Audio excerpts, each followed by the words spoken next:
Chapter 37. The two gentlemen left Rosings the next morning, and Mr. Collins, having been in waiting near the lodges to make them his parting obeisance, was able to bring home the pleasing intelligence of their appearing in very good health and in as tolerable spirits as could be expected after the melancholy scene so lately gone through at Rosings. To Rosings he then hastened to console Lady Catherine and her daughter, and on his return brought back with great satisfaction a message from her ladyship, importing that she felt herself so dull as to make her very desirous of having them all to dine with her. Elizabeth could not see Lady Catherine without recollecting that had she chosen it, she might by this time have been presented to her as her future niece, nor could she think without a smile of what her ladyship's indignation would have been. What would she have said? How would she have behaved? Were questions with which she amused herself. Their first subject was the diminution of the Rosings party. "I assure you I feel it exceedingly," said Lady Catherine. "I believe no one feels the loss of friends so much as I do. But I am particularly attached to these young men, and know them to be so much attached to me. They were excessively sorry to go, but so they always are.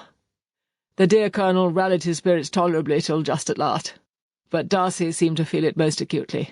More, I think, than last year. His attachment to Rosings certainly increases." Mr. Collins had a compliment and an allusion to throw in here, which were kindly smiled on by the mother and daughter. Lady Catherine observed after dinner that Miss Bennet seemed out of spirits, and immediately accounting for it by herself, by supposing that she did not like to go home again so soon, she added, "But if that is the case, you must write to your mother and beg that you must stay a little longer. Mrs. Collins will be very glad of your company, I am sure." "I am much obliged to your ladyship for your kind invitation," replied Elizabeth, "but it is not in my power to accept it. I must be in town next Saturday." "Why, at that rate you will have been here only 6 weeks. I expected you to stay 2 months. I told Mrs. Collins so before you came. There can be no occasion for your going so soon. Mrs. Bennet could certainly spare you for another fortnight." "But my father cannot. He wrote last week to hurry my return." "Oh, your father of course may spare you, if your mother can. Daughters are never of so much consequence to a father, and if you will stay another month complete, it will be in my power to take one of you as far as London, for I am going there early in June for a week, and as Dawson does not object to the barouche box, there will be very good room for one of you, and indeed, if the weather should happen to be cool, I should not object to taking you both, as you are neither of you large."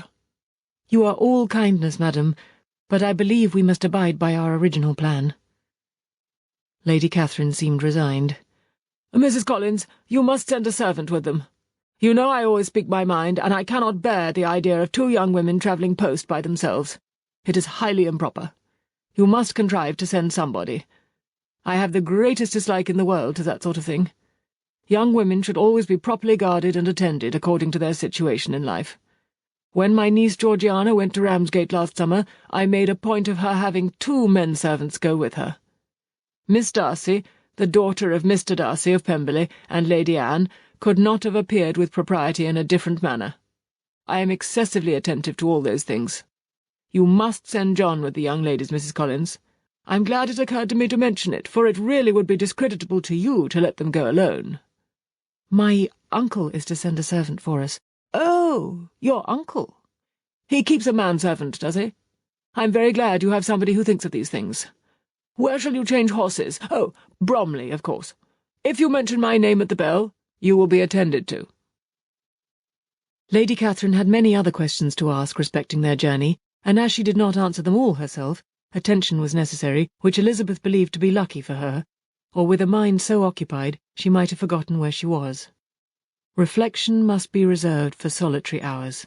Whenever she was alone she gave way to it as the greatest relief, and not a day went by without a solitary walk in which she might indulge in all the delight of unpleasant recollections. Mr. Darcy's letter she was in a fair way of soon knowing by heart. She studied every sentence, and her feelings towards its writer were at times widely different. When she remembered the style of his address, she was still full of indignation, but when she considered how unjustly she had condemned and upbraided him, her anger was turned against herself, and his disappointed feelings became the object of compassion. His attachment excited gratitude, his general character respect, but she could not approve him, nor could she for a moment repent her refusal, or feel the slightest inclination ever to see him again. In her own past behaviour there was a constant source of vexation and regret, and in the unhappy defects of her family, a subject of yet heavier chagrin. They were hopeless of remedy.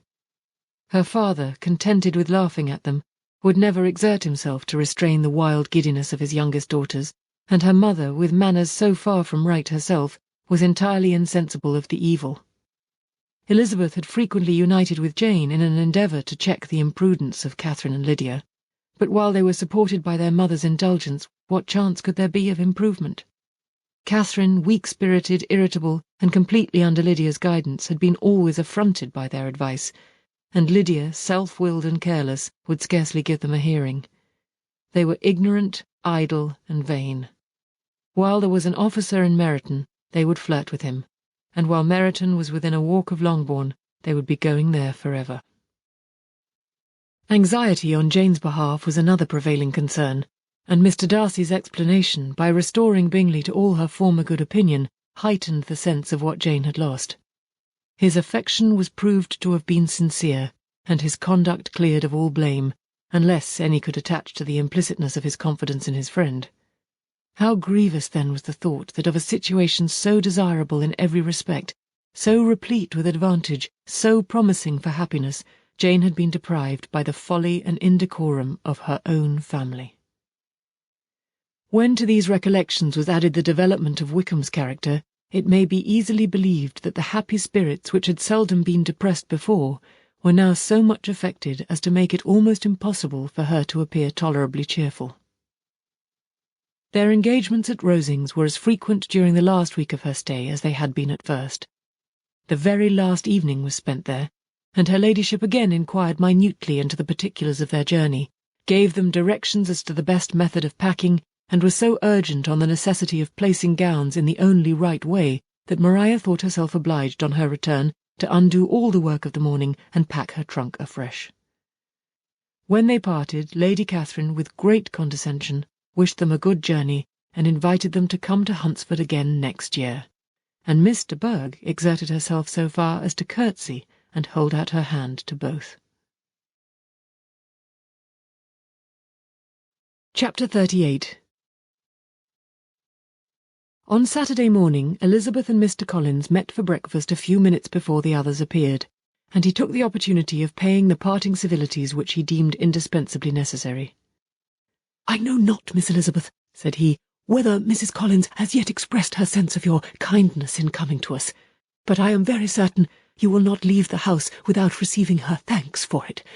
The favour of your company has been much felt, I assure you. We know how little there is to tempt anyone to our humble abode. Our plain manner of living, our small rooms and few domestics, and the little we see of the world, must make Hunsford extremely dull to a young lady like yourself. But I hope you will believe us grateful for the condescension, and that we have done everything in our power to prevent your spending your time unpleasantly." Elizabeth was eager with her thanks and assurances of happiness. She had spent 6 weeks with great enjoyment, and the pleasure of being with Charlotte and the kind attentions she had received must make her feel the obliged. Mr. Collins was gratified, and with a more smiling solemnity replied, "It gives me great pleasure to hear that you have passed your time not disagreeably. We have certainly done our best, and most fortunately having it in our power to introduce you to very superior society, and from our connection with Rosings, the frequent means of varying the humble home scene. I think we may flatter ourselves that your Hunsford visit cannot have been entirely irksome. Our situation with regard to Lady Catherine's family is indeed the sort of extraordinary advantage and blessing which few can boast. You see on what a footing we are. You see how continually we are engaged there. In truth, I must acknowledge that, with all the disadvantages of this humble parsonage, I should not think anyone abiding in it an object of compassion, while they are sharers of our intimacy at Rosings."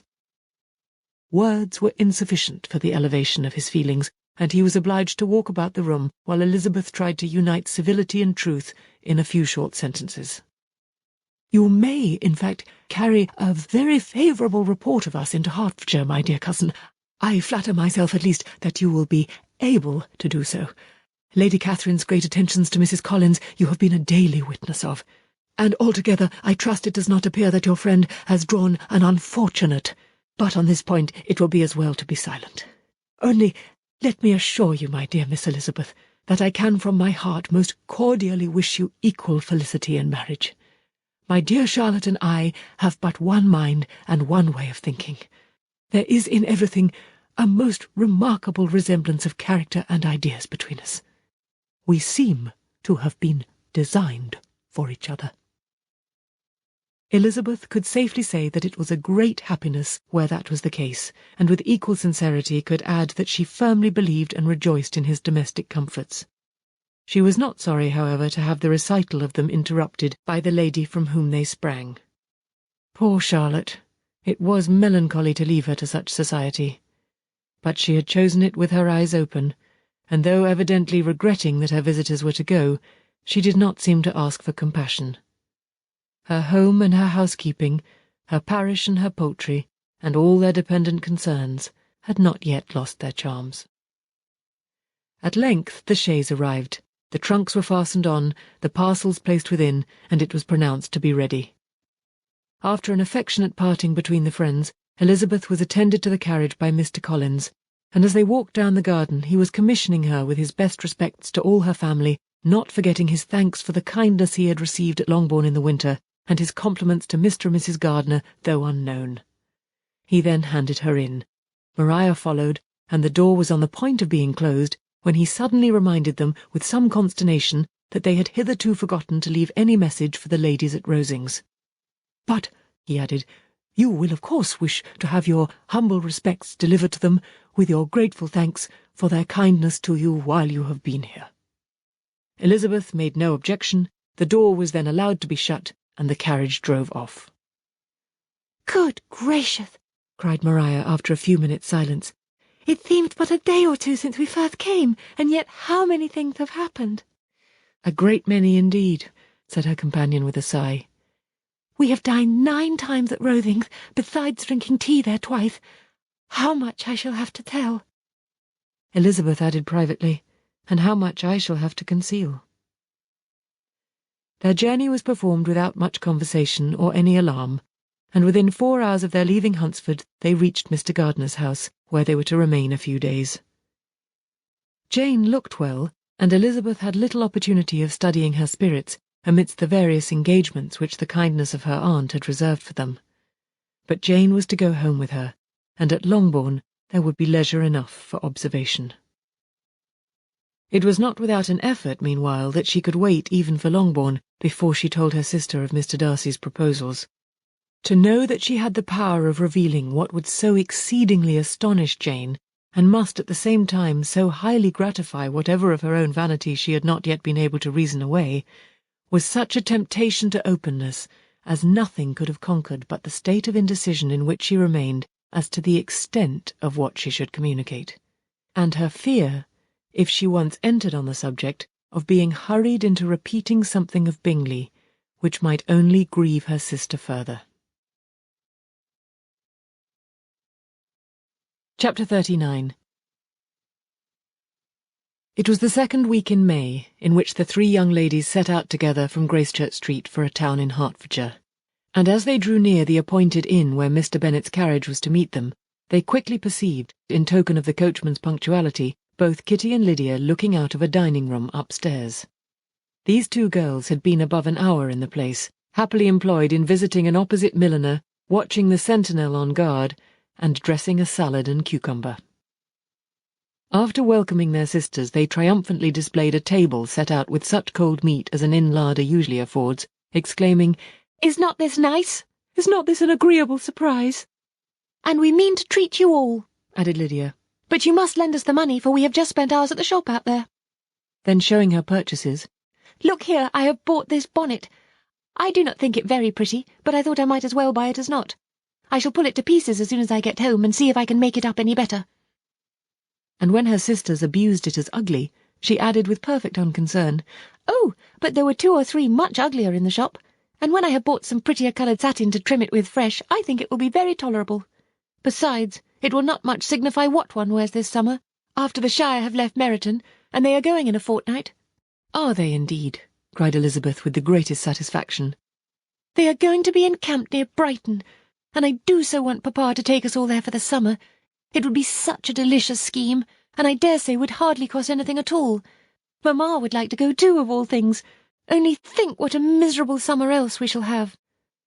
Yes, thought Elizabeth, that would be a delightful scheme indeed, and completely do for us at once. Good heaven!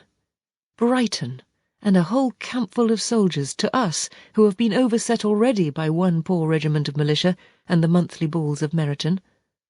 "Now, I have got some news for you," said Lydia as they sat down at table. "What do you think?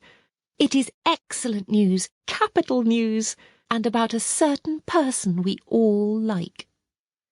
Jane and Elizabeth looked at each other, and the waiter was told he need not stay. Lydia laughed and said, "Aye, that is just like your formality and discretion. You thought the waiter must not hear, as if he cared. I dare say he often hears worse things said than I am going to say. But he is an ugly fellow. I'm glad he's gone. I never saw such a long chin in my life. Well, but now for my news. It is about dear Wickham. Too good for the waiter, is it not?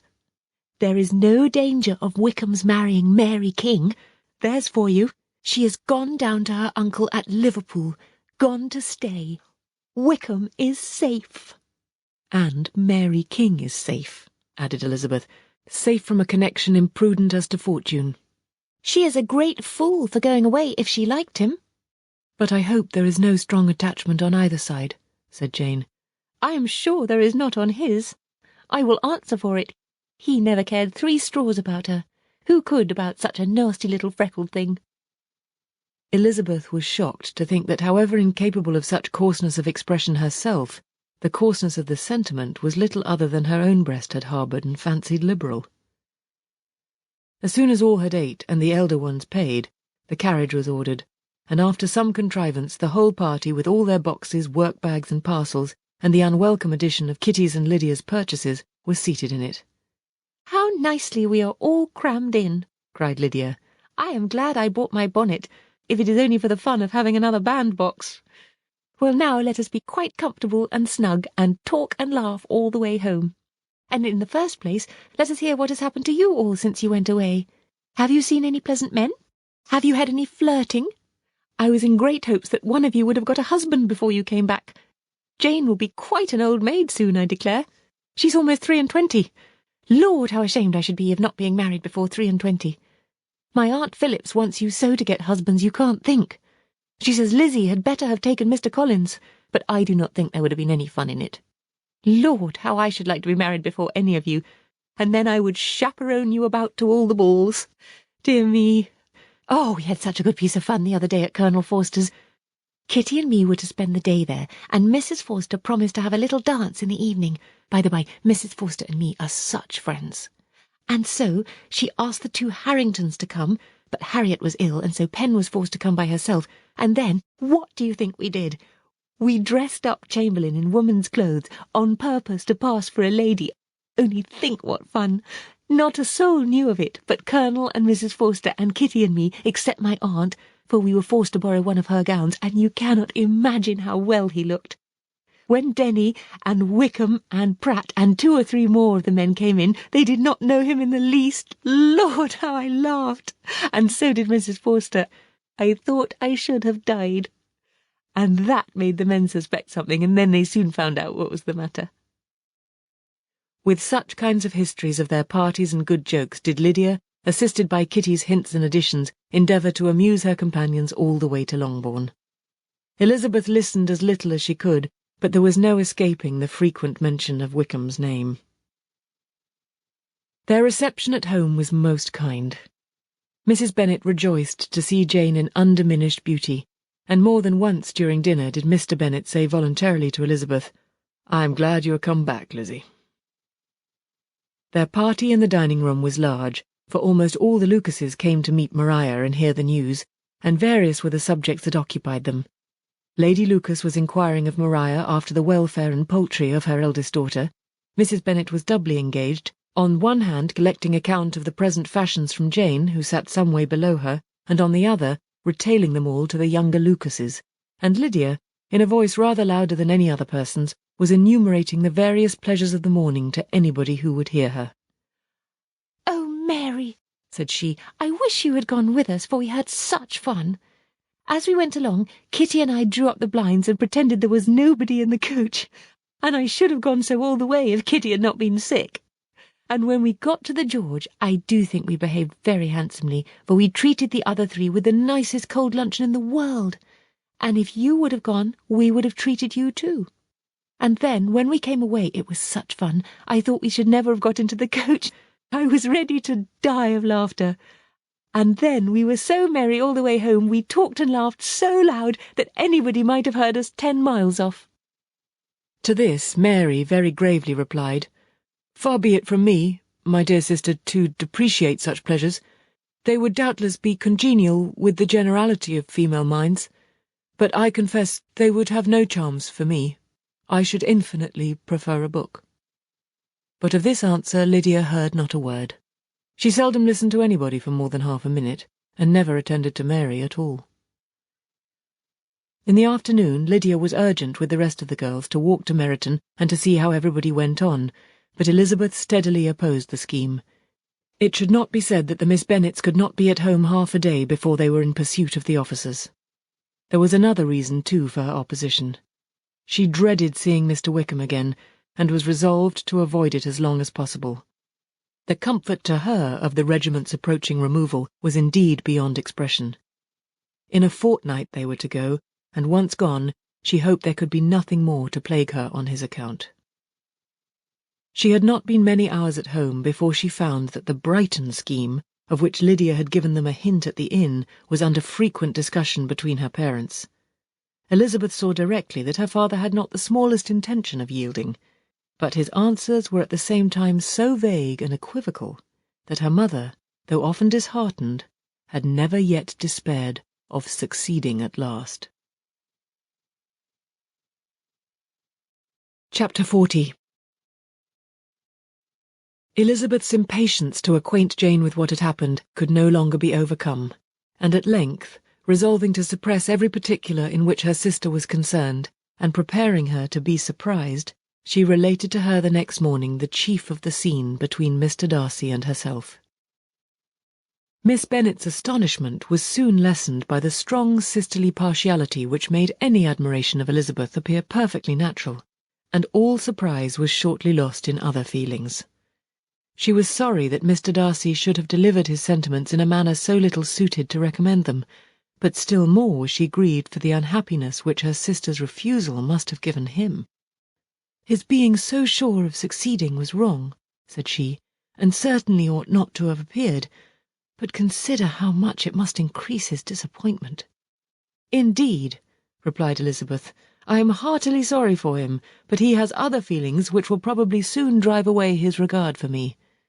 You do not blame me, however, for refusing him?" "Blame you? Oh, no." "But you blame me for having spoken so warmly of Wickham?" "No, I do not know that you were wrong in saying what you did, but you will know it when I tell you what happened the very next day." She then spoke of the letter, repeating the whole of its contents as far as they concerned George Wickham. What a stroke was this for poor Jane, who would willingly have gone through the world without believing that so much wickedness existed in the whole race of mankind as was here collected in one individual. Nor was Darcy's vindication, though grateful to her feelings, capable of consoling her for such discovery. Most earnestly did she labour to prove the probability of error, and seek to clear the one without involving the other. "This will not do," said Elizabeth. "You never will be able to make both of them good for anything. Take your choice, but you must be satisfied with only one. There is but such a quantity of merit between them, just enough to make one good sort of man, and of late it has been shifting about pretty much. For my part, I am inclined to believe it all Darcy's, but you shall do as you choose." It was some time, however, before a smile could be extorted from Jane. "I do not know when I have been more shocked," said she. "Wickham's so very bad. It is almost past belief. And poor Mr. Darcy. Dear Lizzie, only consider what he must have suffered. Such a disappointment, and with the knowledge of your ill opinion too, and having to relate such a thing of his sister. It is really too distressing. I am sure you must feel it so." "Oh, no, my regret and compassion are all done away by seeing you so full of both. I know you will do him such ample justice that I am growing every moment more unconcerned and indifferent. Your profusion makes me saving, and if you lament over him much longer, my heart will be as light as a feather. Poor Wickham! There is such an expression of goodness in his countenance, such an openness and gentleness in his manner. There certainly was some great mismanagement in the education of those two young men. One has got all the goodness, and the other all the appearance of it. I never thought Mr. Darcy so deficient in the appearance of it as you used to do. And yet I meant to be uncommonly clever in taking so decided a dislike to him without any reason. It is such a spur to one's genius, such an opening for wit, to have a dislike of that kind. One may be continually abusive without saying anything just, but one cannot always be laughing at a man without now and then stumbling on something witty. Lizzie, when you first read that letter, I am sure you could not treat the matter as you do now. Indeed, I could not. I was uncomfortable enough, I may say unhappy, and with no one to speak to about what I felt, no Jane to comfort me and say that I had not been so very weak and vain and nonsensical as I knew I had. Oh, how I wanted you! How unfortunate that you should have used such very strong expressions in speaking of Wickham to Mr. Darcy, for now they do appear wholly undeserved. Certainly, but the misfortune of speaking with bitterness is a most natural consequence of the prejudices I had been encouraging. There is one point on which I want your advice. I want to be told whether I ought or ought not to make our acquaintances in general understand Wickham's character." Miss Bennet paused a little and then replied, "Surely there can be no occasion for exposing him so dreadfully. What is your opinion?" "That it ought not to be attempted. Mr. Darcy has not authorized me to make his communication public. On the contrary, every particular relative to his sister was meant to be kept as much as possible to myself, and if I endeavour to undeceive people as to the rest of his conduct, who will believe me? The general prejudice against Mr. Darcy is so violent that it would be the death of half the good people in Meryton to attempt to place him in an amiable light. I am not equal to it. Wickham will soon be gone, and therefore it will not signify to anyone here what he really is. Some time hence it will be all found out, and then we may laugh at their stupidity in not knowing it before. At present I will say nothing about it. You are quite right. To have his errors made public might ruin him forever. He is now, perhaps, sorry for what he's done, and anxious to re-establish a character. We must not make him desperate." The tumult of Elizabeth's mind was allayed by this conversation. She had got rid of two of the secrets which had weighed on her for a fortnight, and was certain of a willing listener in Jane whenever she might wish to talk again of either. But there was still something lurking behind, of which prudence forbade the disclosure. She dared not relate the other half of Mr. Darcy's letter, nor explain to her sister how sincerely she had been valued by her friend. Here was knowledge in which no one could partake, and she was sensible that nothing less than a perfect understanding between the parties could justify her in throwing off this last encumbrance of mystery. "And then," said she, "if that very improbable event should ever take place, I shall merely be able to tell what Bingley may tell in a much more agreeable manner himself. The liberty of communication cannot be mine till it has lost all its value." She was now, on being settled at home, at leisure to observe the real state of her sister's spirits. Jane was not happy. She still cherished a very tender affection for Bingley. Having never fancied herself in love before, her regard had all the warmth of first attachment, and from her age and disposition, greater steadiness than most first attachments often boast, and so fervently did she value his remembrance and prefer him to every other man, that all her good sense and all her attention to the feelings of her friends were requisite to check the indulgence of those regrets which must have been injurious to her own health and their tranquillity. "Well, Lizzie," said Mrs. Bennet one day, "what is your opinion now of this sad business of Jane's? For my part, I am determined never to speak of it again to anybody. I told my sister Philip so the other day, but I cannot find out that Jane saw anything of him in London. Well, he's a very undeserving young man, and I do not suppose there's the least chance in the world of her ever getting him now. There is no talk of his coming to Netherfield again in the summer, and I have inquired of everybody, too, who is likely to know. I do not believe he will ever live at Netherfield any more. Oh, well, it is just as he chooses. Nobody wants him to come, though I shall always say he used my daughter extremely ill, and if I was her, I would not have put up with it. Well, my comfort is, I am sure Jane will die of a broken heart, and then he will be sorry for what he's done. But as Elizabeth could not receive comfort from any such expectation, she made no answer. Well, Lizzie, continued her mother soon afterwards, and so the Collinses live very comfortable, do they? Well, well, I only hope it will last. And what sort of table do they keep? Charlotte is an excellent manager, I dare say. If she is half as sharp as her mother, she is saving enough. There is nothing extravagant in their housekeeping, I dare say. No, nothing at all. A great deal of good management, depend upon it. Yes, yes, they will take care not to outrun their income. They will never be distressed for money. Well, much good may it do them. And so, I suppose, they often talk of having Longbourn when your father is dead. They look upon it as quite their own, I dare say, whenever that happens. It was a subject which they could not mention before me. No, it would have been strange if they had, but I make no doubt they often talk of it between themselves. Well, if they can be easy with an estate that is not lawfully their own, so much the better. I should be ashamed of having one that was only entailed on me.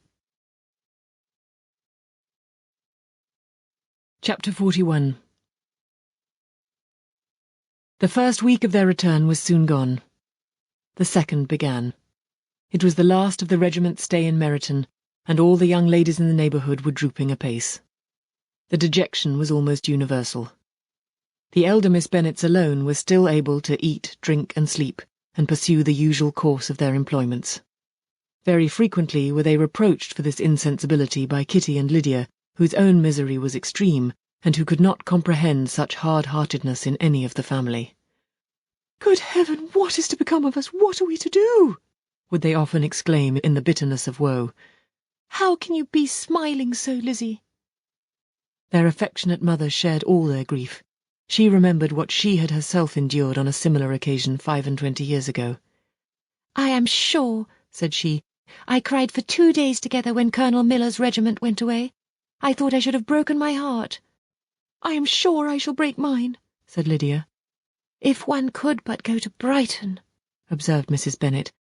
"Oh, yes, if one could but go to Brighton, but Papa is so disagreeable. A little sea-bathing would set me up forever." "And my Aunt Phillips is sure it would do me a great deal of good," added Kitty. Such were the kind of lamentations resounding perpetually through Longbourn House. Elizabeth tried to be diverted by them, but all sense of pleasure was lost in shame. She felt anew the justice of Mr. Darcy's objections, and never had she been so much disposed to pardon his interference in the views of his friend. But the gloom of Lydia's prospect was shortly cleared away, for she received an invitation from Mrs. Forster, the wife of the colonel of the regiment, to accompany her to Brighton. This invaluable friend was a very young woman and very lately married. A resemblance in good humour and good spirits had recommended her and Lydia to each other, and out of their 3 months' acquaintance they had been intimate too. The rapture of Lydia on this occasion, her adoration of Mrs. Forster, the delight of Mrs. Bennet, and the mortification of Kitty are scarcely to be described. Wholly inattentive to her sister's feelings, Lydia flew about the house in restless ecstasy, calling for everyone's congratulations and laughing and talking with more violence than ever, whilst the luckless Kitty continued in the parlour, repined at her fate in terms as unreasonable as her accent was peevish. "I cannot see why Mrs. Forster should not ask me as well as Lydia," said she, "though I am not her particular friend. I have just as much right to be asked as she has, and more too, for I am 2 years older." In vain did Elizabeth attempt to make her reasonable, and Jane to make her resigned. As for Elizabeth herself, this invitation was so far from exciting in her the same feelings as in her mother and Lydia, that she considered it as the death warrant of all possibility of common sense for the latter, and detestable as such a step must make her were it known, she could not help secretly advising her father not to let her go. She represented to him all the improprieties of Lydia's general behaviour, the little advantage she could derive from the friendship of such a woman as Mrs. Forster, and the probability of her being yet more imprudent with such a companion at Brighton, where the temptations must be greater than at home. He heard her attentively, and then said, "Lydia will never be easy until she has exposed herself in some public place or other, and we can never expect her to do it with so little expense or inconvenience to her family as under the present circumstances." "If you were aware," said Elizabeth, "of the very great disadvantage to us all which must arise from the public notice of Lydia's unguarded and imprudent manner, nay, which has already arisen from it, I am sure you would judge differently in the affair." "Already arisen?" repeated Mr. Bennet. "What, has she frightened away some of your lovers? Poor little Lizzie! But do not be cast down. Such squeamish youths as cannot bear to be connected with a little absurdity are not worth a regret. Come, let me see the list of pitiful fellows who have been kept aloof by Lydia's folly." "Indeed you are mistaken. I have no such injuries to resent. It is not of particular but of general evils which I am now complaining. Our importance, our respectability in the world must be affected by the wild volatility, the assurance and disdain of all restraint which mark Lydia's character. Excuse me, for I must speak plainly. If you, my dear father, will not take the trouble of checking her exuberant spirits, and of teaching her that her present pursuits are not to be the business of her life, she will soon be beyond the reach of amendment. Her character will be fixed, and she will at 16 be the most determined flirt that ever made herself or her family ridiculous. A flirt, too, in the worst and meanest degree of flirtation, without any attraction beyond youth and a tolerable person, and, from the ignorance and emptiness of her mind, wholly unable to ward off any portion of that universal contempt which her rage for admiration will excite. In this danger Kitty also is comprehended. She will follow wherever Lydia leads, vain, ignorant, idle, and absolutely uncontrolled. Oh, my dear father, can you suppose it possible that they will not be censured and despised wherever they are known, and that their sisters will not be often involved in the disgrace?" Mr. Bennet saw that her whole heart was in the subject, and affectionately taking her hand, said in reply, "Do not make yourself uneasy, my love. Wherever you and Jane are known, you must be respected and valued, and you will not appear to less advantage for having a couple of, or I may say 3, very silly sisters. We shall have no peace at Longbourn if Lydia does not go to Brighton. Let her go, then. Colonel Forster is a sensible man, and will keep her out of any real mischief, and she is luckily too poor to be an object of prey to anybody. At Brighton she will be of less importance even as a common flirt than she has been here. The officers will find women better worth their notice. Let us hope, therefore, that her being there may teach her her own insignificance. At any rate, she cannot grow many degrees worse without authorizing us to lock her up for the rest of her life." With this answer, Elizabeth was forced to be content, but her own opinion continued the same, and she left him disappointed and sorry. It was not in her nature, however, to increase her vexations by dwelling on them. She was confident of having performed her duty, and to fret over unavoidable evils or to augment them by anxiety was no part of her disposition. Had Lydia and her mother known the substance of her conference with her father, their indignation would hardly have found expression in their united volubility. In Lydia's imagination, a visit to Brighton comprised every possibility of earthly happiness. She saw with the creative eye of fancy the streets of that gay bathing place covered with officers. She saw herself the object of attention to tens and to scores of them at present unknown. She saw all the glories of the camp, its tents stretched forth in beauteous uniformity of lines, crowded with the young and the gay, and dazzling with scarlet. And to complete the view, she saw herself seated beneath a tent, tenderly flirting with at least 6 officers at once. Had she known her sister sought to tear her from such prospects and such realities as these, what would have been her sensations? They could have been understood only by her mother, who might have felt nearly the same. Lydia's going to Brighton was all that consoled her for her melancholy conviction of her husband's never intending to go there himself. But they were entirely ignorant of what had passed, and their raptures continued, with little intermission, to the very day of Lydia's leaving home. Elizabeth was now to see Mr. Wickham for the last time. Having been frequently in company with him since her return, agitation was pretty well over, the agitations of formal partiality entirely so. She had even learnt to detect, in the very gentleness which had first delighted her, an affectation and a sameness to disgust and weary. In his present behaviour to herself, moreover, she had a fresh source of displeasure, for the inclination he soon testified of renewing those intentions which had marked the early part of their acquaintance could only serve, after what had since passed, to provoke her. She lost all concern for him in finding herself thus selected as the object of such idle and frivolous gallantry, and while she steadily repressed it, could not but feel the reproof contained in his believing that however long and for whatever cause his attentions had been withdrawn, her vanity would be gratified and her preference secured at any time by their renewal. On the very last day of the regiment's remaining at Meryton, he dined with other of the officers at Longbourn, and so little was Elizabeth disposed to part from him in good humour, that on his making some inquiry as to the manner in which her time had passed at Hunsford, she mentioned Colonel Fitzwilliam's and Mr. Darcy's having both spent 3 weeks at Rosings, and asked him if he was acquainted with the former. He looked surprised, displeased, alarmed, but with a moment's recollection and a returning smile, replied that he had formerly seen him often, and after observing that he was a very gentlemanlike man, asked her how she had liked him. Her answer was warmly in his favour. With an air of indifference, he soon afterwards added, "How long did you say he was at Rosings?" "Nearly 3 weeks." "And you saw him frequently?" "Yes, almost every day." "His manners are very different from his cousin's?" "Yes, very different. But I think Mr. Darcy improves upon acquaintance." "Indeed," cried Mr. Wickham, with a look which did not escape her. "And pray, may I ask—" But checking himself, he added in a gayer tone, "Is it in address that he improves? Has he deigned to add aught of civility to his ordinary style? For I dare not hope," he continued in a lower and more serious tone, "that he has improved in essentials." "Oh, no," said Elizabeth. "In essentials, I believe, he is very much what he ever was." While she spoke, Wickham looked as if scarcely knowing whether to rejoice over her words or to distrust their meaning.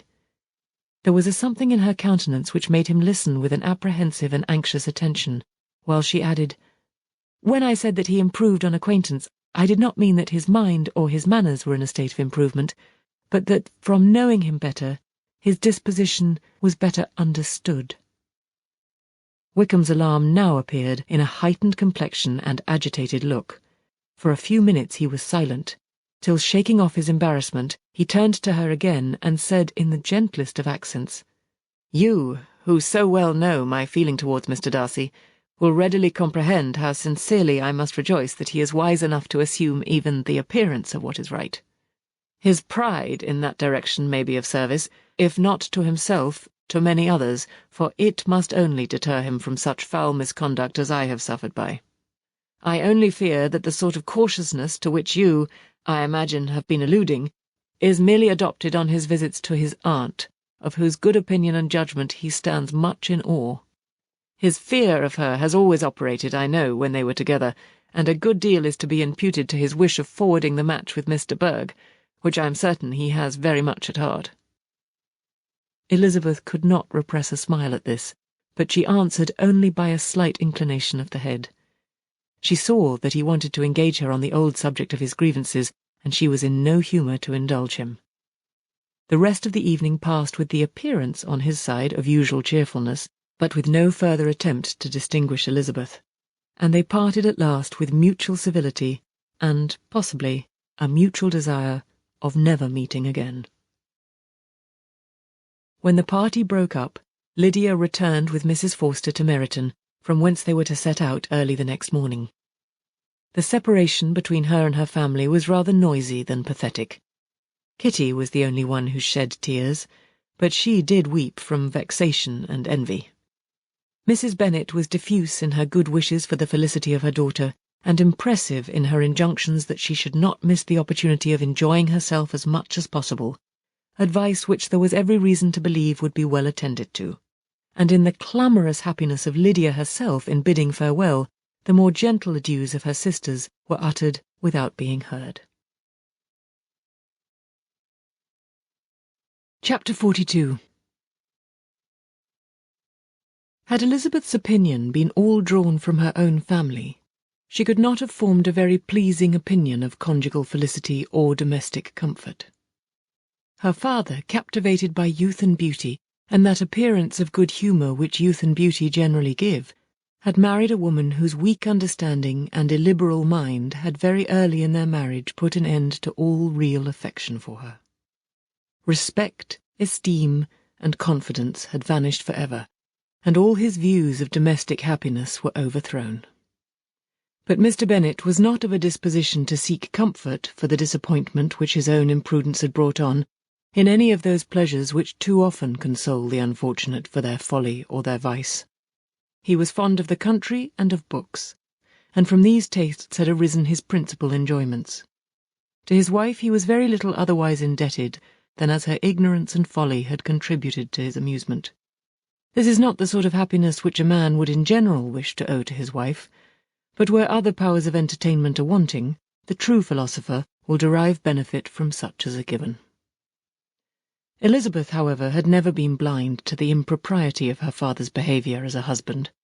She had always seen it with pain, but respecting his abilities and grateful for his affectionate treatment of herself, she endeavoured to forget what she could not overlook, and to banish from her thoughts that continual breach of conjugal obligation and decorum which, in exposing his wife to the contempt of her own children, was so highly reprehensible.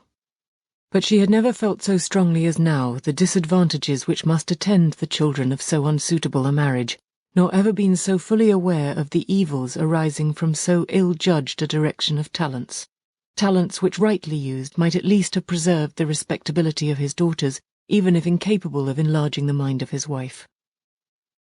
When Elizabeth had rejoiced over Wickham's departure, she found little other cause for satisfaction in the loss of the regiment. Their parties abroad were less varied than before, and at home she had a mother and sister whose constant repinings at the dullness of everything around them threw a real gloom over their domestic circle. And though Kitty might in time regain her natural degree of sense, since the disturbers of her brain were removed, her other sister, from whose disposition greater evil might be apprehended, was likely to be hardened in all her folly and assurance by a situation of such double danger as a watering-place and a camp. Upon the whole, therefore, she found what has been sometimes found before, that an event to which she had been looking with impatient desire did not, in taking place, bring all the satisfaction she had promised herself. It was consequently necessary to name some other period for the commencement of actual felicity, to have some other point on which her wishes and hopes might be fixed, and by again enjoying the pleasure of anticipation, console herself for the present, and prepare for another disappointment. Her tour to the lakes was now the object of her happiest thoughts. It was her best consolation for all the uncomfortable hours which the discontentedness of her mother and Kitty made inevitable, and could she have included Jane in the scheme, every part of it would have been perfect. But it is fortunate, thought she, that I have something to wish for. Were the whole arrangement complete, my disappointment would be certain. But here, by carrying with me one ceaseless source of regret in my sister's absence, I may reasonably hope to have all my expectations of pleasure realized. A scheme of which every part promises delight can never be successful, and general disappointment is only warded off by the defence of some little peculiar vexation. When Lydia went away, she promised to write very often and very minutely to her mother and Kitty, but her letters were always long expected and always very short. Those to her mother contained little else than that they were just returned from the library, where such and such officers had attended them, and where she had seen such beautiful ornaments as made her quite wild, that she had a new gown or a new parasol which she would have described more fully but was obliged to leave off in a violent hurry, as Mrs. Forster called her, and they were going off to the camp. And from her correspondence with her sister there was still less to be learnt, for her letters to Kitty, though rather longer, were much too full of lines under the words to be made public. After the first fortnight or 3 weeks of her absence, health, good humour and cheerfulness began to reappear at Longbourn. Everything wore a happier aspect. The families who had been in town for the winter came back again, and summer finery and summer engagements arose. Mrs. Bennet was restored to her usual querulous serenity, and by the middle of June Kitty was so much recovered as to be able to enter Meryton without tears. An event of such happy promise as to make Elizabeth hope that by the following Christmas she might be so tolerably reasonable as not to mention an officer above once a day, unless by some cruel and malicious arrangement at the War Office another regiment should be quartered in Meryton. The time fixed for the beginning of their northern tour was now fast approaching, and a fortnight only was wanting of it, when a letter arrived from Mrs. Gardiner which at once delayed its commencement and curtailed its extent. Mr. Gardiner would be prevented by business from setting out till a fortnight later in July, and must be in London again within a month, and as that left too short a period for them to go so far and see so much as they had proposed, or at least to see it with the leisure and comfort they had built on, they were obliged to give up the lakes and substitute a more contracted tour, and, according to the present plan, were to go no farther northwards than Derbyshire. In that county there was enough to be seen to occupy the chief of their 3 weeks, and to Mrs. Gardiner it had a peculiarly strong attraction. The town where she had formerly passed some years of her life, and where they were now to spend a few days, was probably as great an object of her curiosity as all the celebrated beauties of Matlock, Chatsworth, Dovedale, or the Peak. Elizabeth was excessively disappointed. She had set her heart on seeing the lakes, and still thought there might have been time enough. But it was her business to be satisfied, and certainly her temper to be happy, and all was soon right again. With the mention of Derbyshire there were many ideas connected. It was impossible for her to see the word without thinking of Pemberley and its owner. "But surely," said she, "I may enter his county with impunity, and rob it of a few petrified spars without his perceiving me." The period of expectation was now doubled. 4 weeks were to pass away before her uncle and aunt's arrival. But they did pass away, and Mr. and Mrs. Gardiner with their 4 children did at length appear at Longbourn. The children, 2 girls of 6 and 8 years old, and 2 younger boys, were to be left under the particular care of their cousin Jane, who was the general favourite, and whose steady sense and sweetness of temper exactly adapted her for attending to them in every way, teaching them, playing with them, and loving them. The Gardiners stayed only 1 night at Longbourn, and set off the next morning with Elizabeth in pursuit of novelty and amusement. One enjoyment was certain, that of suitableness of companions, a suitableness which comprehended health and temper to bear inconveniences, cheerfulness to enhance every pleasure, and affection and intelligence, which might supply it among themselves if there were disappointments abroad. It is not the object of this work to give a description of Derbyshire, nor of any of the remarkable places through which their route thither lay. Oxford, Blenheim, Warwick, Kenilworth, Birmingham, etc., are sufficiently known. A small part of Derbyshire is all the present concern. To the little town of Lambton, the scene of Mrs. Gardiner's former residence and where she had lately learnt some acquaintance still remained, they bent their steps, after having seen all the principal wonders of the country, and within 5 miles of Lambton, Elizabeth found from her aunt that Pemberley was situated. It was not in their direct road, nor more than a mile or 2 out of it.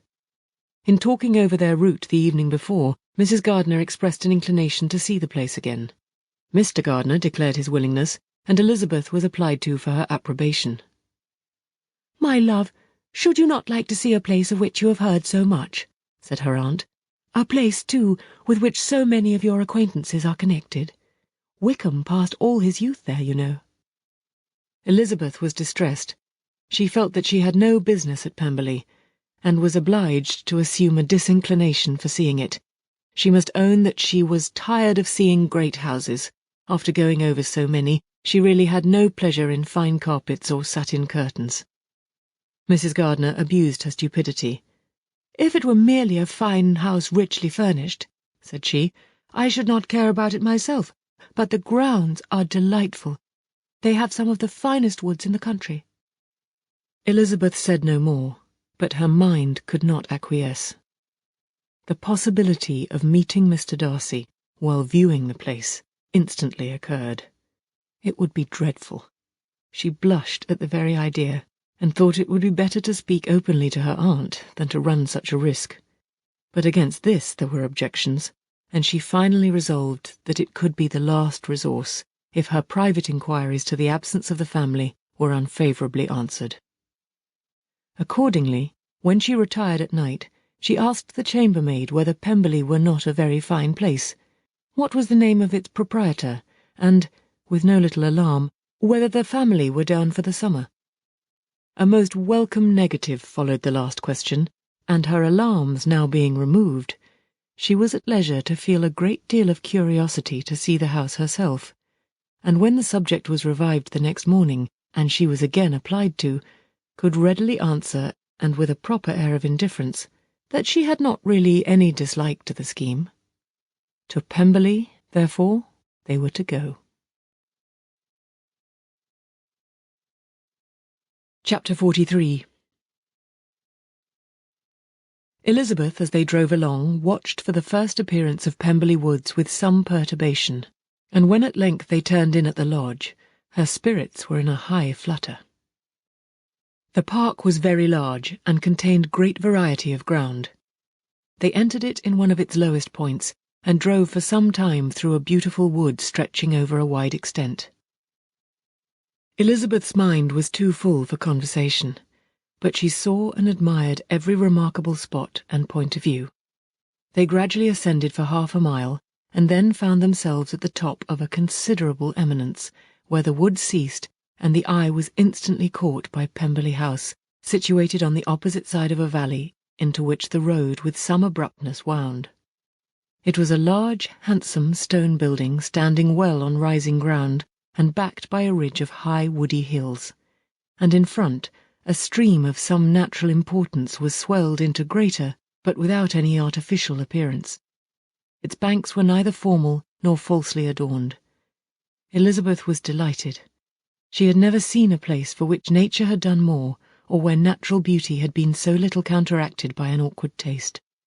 They were all of them warm in their admiration, and at that moment she felt that to be mistress of Pemberley might be something.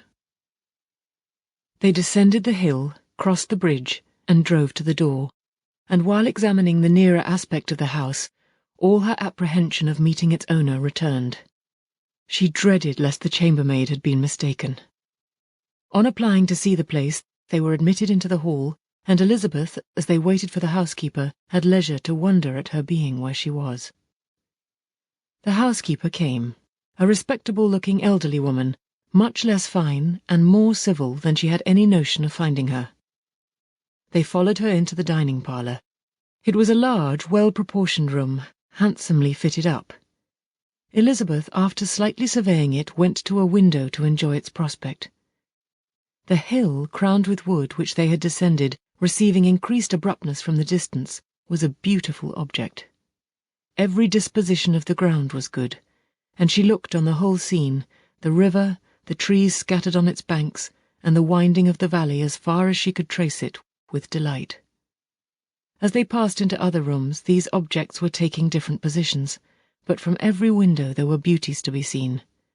The rooms were lofty and handsome, and their furniture suitable to the fortune of its proprietor, but Elizabeth saw, with admiration of his taste, that it was neither gaudy nor uselessly fine, with less of splendour and more real elegance than the furniture of Rosings. And of this place, thought she, I might have been mistress. With these rooms I might now have been familiarly acquainted. Instead of viewing them as a stranger, I might have rejoiced in them as my own, and welcomed to them as visitors my uncle and aunt. But no, recollecting herself, that could never be. My uncle and aunt would have been lost to me. I should not have been allowed to invite them. This was a lucky recollection. It saved her from something very like regret. She longed to inquire of the housekeeper whether her master was really absent, but had not the courage for it. At length, however, the question was asked by her uncle, and she turned away with alarm, while Mrs. Reynolds replied that he was, adding, "But we expect him tomorrow with a large party of friends." How rejoiced was Elizabeth that their own journey had not by any circumstance been delayed a day. Her aunt now called her to look at a picture. She approached and saw the likeness of Mr. Wickham, suspended amongst several other miniatures over the mantelpiece. Her aunt asked her smilingly how she liked it. The housekeeper came forward and told them it was a picture of a young gentleman, the son of her late master's steward, who had been brought up by him at his own expense. "He has now gone into the army," she added, "but I'm afraid he has turned out very wild." Mrs. Gardiner looked at her niece with a smile, but Elizabeth could not return it. "And that," said Mrs. Reynolds, pointing to another of the miniatures, "is my master, and very like him. It was drawn at the same time as the other, about 8 years ago." "I have heard much of your master's fine person," said Mrs. Gardiner, looking at the picture. "It is a handsome face, but Lizzie, you can tell us whether it is like or not." Mrs. Reynolds' respect for Elizabeth seemed to increase on this intimation of her knowing her master. "Does that young lady know Mr. Darcy?" Elizabeth coloured and said, "A little." "And do you not think him a very handsome gentleman, ma'am?" "Yes, very handsome." "I'm sure I know none so handsome. But in the gallery upstairs you will see a finer, larger picture of him than this.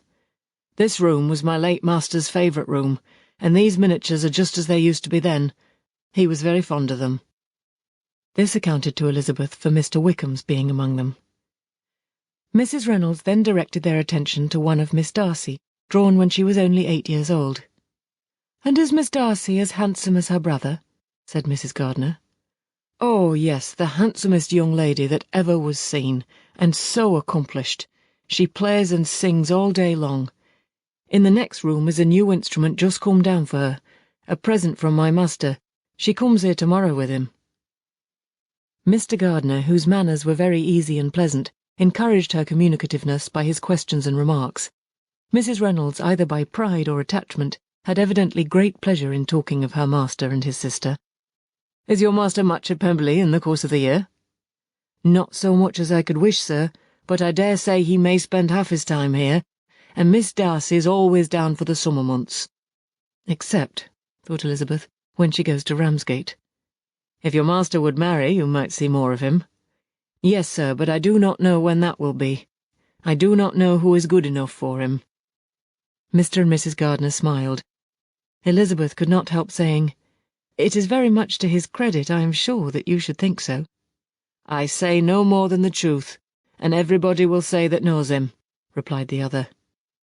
Elizabeth thought this was going pretty far, and she listened with increasing astonishment as the housekeeper added, "I have never known a cross word from him in my life, and I have known him ever since he was 4 years old."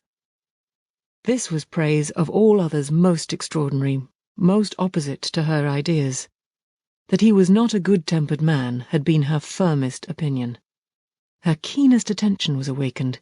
She longed to hear more, and was grateful to her uncle for saying, "There are very few people of whom so much can be said. You are lucky in having such a master." "Oh, yes, sir, I know I am. If I were to go through the world, I could not meet with a better. But I have always observed that they who are good-natured when children are good-natured when they grow up, and he was always the sweetest-tempered, most generous-hearted boy in the world." Elizabeth almost stared at her. "Can this be Mr. Darcy?" thought she. "His father was an excellent man," said Mrs. Gardiner. "Yes, ma'am, he was indeed, and his son will be just like him, just as affable to the poor." Elizabeth listened, wondered, doubted, and was impatient for more. Mrs. Reynolds could interest her on no other point. She related the subjects of the pictures, the dimensions of the rooms, and the price of the furniture in vain. Mr. Gardiner, highly amused by the kind of family prejudice to which he attributed her excessive commendation of her master, soon led again to the subject, and she dwelt with energy on his many merits as they proceeded together up the great staircase. "He is the best landlord and the best master," said she, "that ever lived, not like the wild young men nowadays who think of nothing but themselves. There is not one of his tenants or servants but will give him a good name. Some people call him proud, but I am sure I never saw anything of it. To my fancy it is only because he does not rattle away like other young men."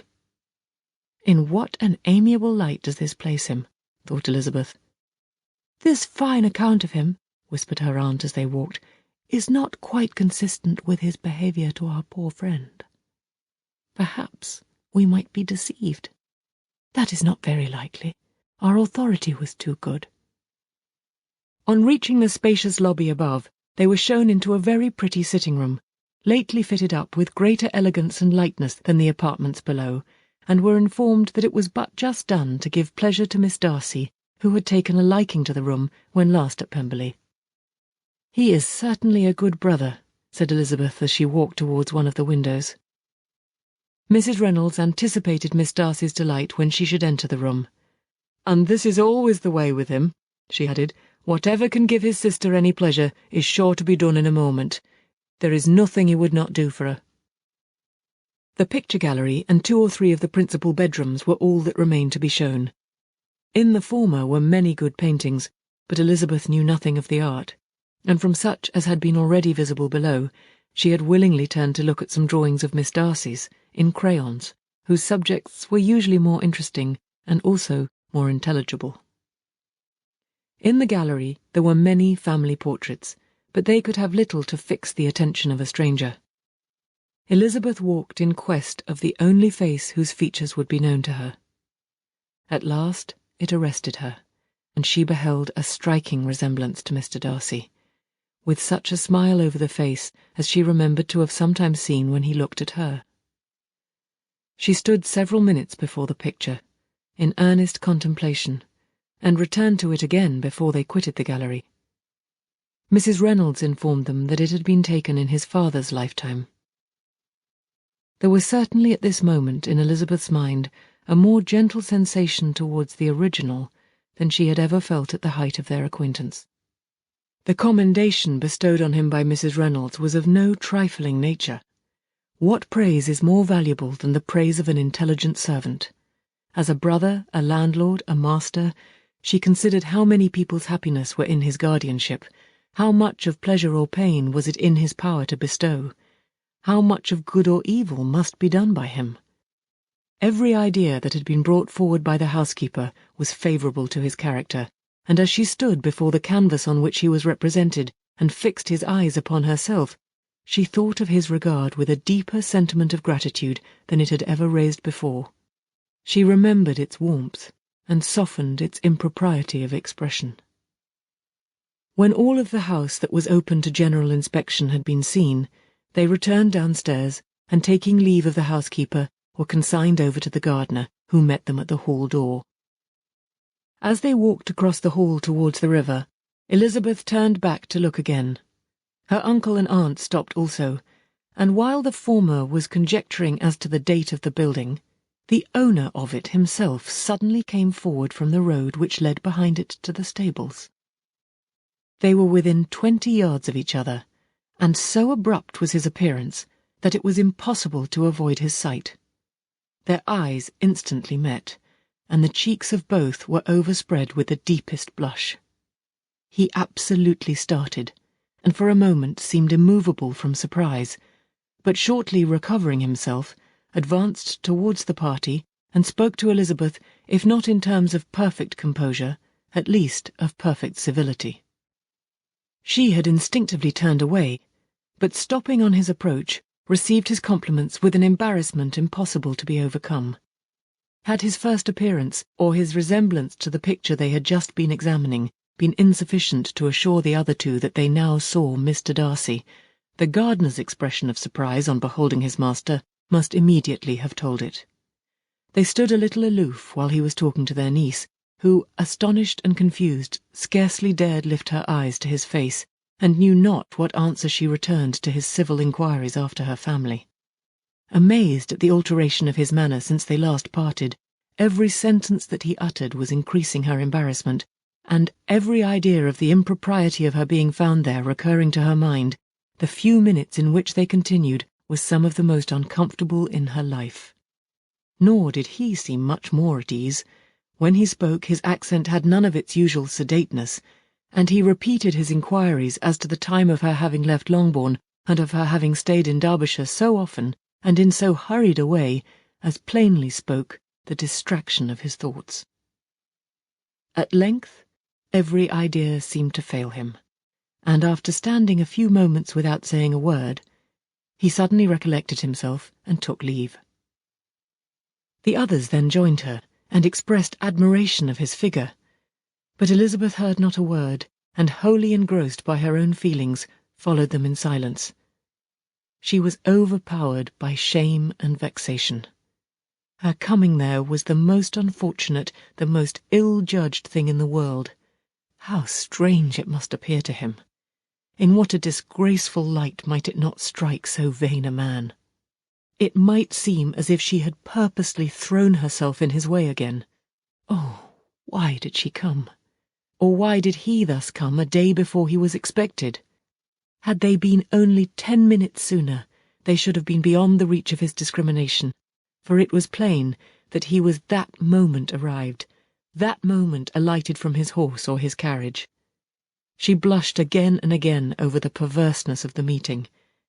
And his behaviour, so strikingly altered, what could it mean? That he should even speak to her was amazing, but to speak with such civility, to inquire after her family. Never in her life had she seen his manners so little dignified. Never had he spoken with such gentleness as on this unexpected meeting. What a contrast did it offer to his last address in Rosings Park when he put his letter into her hand. She knew not what to think, or how to account for it.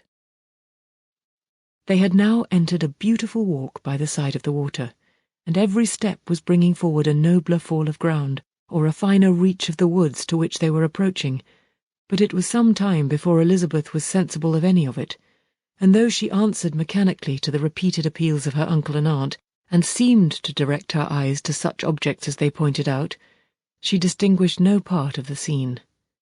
Her thoughts were all fixed on that one spot of Pemberley House, whichever it might be, where Mr. Darcy then was.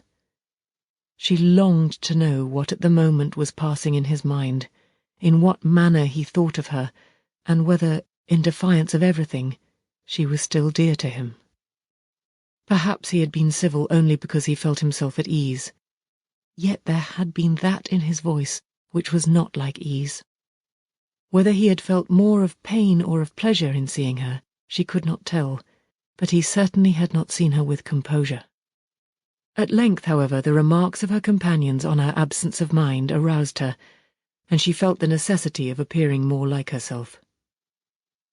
They entered the woods, and bidding adieu to the river for a while, ascended some of the higher grounds, when, in spots where the opening of the trees gave the eye power to wander, were many charming views of the valley, the opposite hills, with the long range of woods overspreading many, and occasionally part of the stream. Mr. Gardiner expressed a wish of going round the whole park, but feared it might be beyond a walk. With a triumphant smile, they were told that it was 10 miles round. It settled the matter, and they pursued the accustomed circuit, which brought them again, after some time, in a descent among hanging woods, to the edge of the water and one of its narrowest parts. They crossed it by a simple bridge, in character with the general air of the scene. It was a spot less adorned than any they had yet visited, and the valley, here contracted into a glen, allowed room only for the stream and a narrow walk amidst the rough coppice wood which bordered it. Elizabeth longed to explore its windings, but when they had crossed the bridge and perceived their distance from the house, Mrs. Gardiner, who was not a great walker, could go no further, and thought only of returning to the carriage as quickly as possible. Her niece was therefore obliged to submit, and they took their way towards the house on the opposite side of the river in the nearest direction. But their progress was slow, for Mr. Gardiner, though seldom able to indulge the taste, was very fond of fishing, and was so much engaged in watching the occasional appearance of some trout in the water, and talking to the man about them, that he advanced but little. Whilst wandering on in this slow manner, they were again surprised, and Elizabeth's astonishment was quite equal to what it had been at first, by the sight of Mr. Darcy approaching them, and at no great distance. The walk here, being here less sheltered than on the other side, allowed them to see him before they met. Elizabeth, however astonished, was at least more prepared for an interview than before, and resolved to appear and to speak with calmness, if he really intended to meet them. For a few moments, indeed, she felt that he would probably strike into some other path. The idea lasted while a turning in the walk concealed him from their view. The turning past, he was immediately before them. With a glance, she saw that he had lost none of his recent civility, and to imitate his politeness, she began, as they met, to admire the beauty of the place, but she had not got beyond the words delightful and charming when some unlucky recollections obtruded, and she fancied that praise of Pemberley from her might be mischievously construed. Her colour changed, and she said no more. Mrs. Gardiner was standing a little behind, and on her pausing, he asked her if she would do him the honour of introducing him to her friends. This was a stroke of civility for which she was quite unprepared, and she could hardly suppress a smile at his being now seeking the acquaintance of some of those very people against whom his pride had revolted in his offer to herself. What will be his surprise, thought she, when he knows who they are? He takes them now for people of fashion. The introduction, however, was immediately made, and as she named their relationship to herself, she stole a sly look at him to see how he bore it, and was not without the expectation of his decamping as fast as he could from such disgraceful companions. That he was surprised by the connection was evident.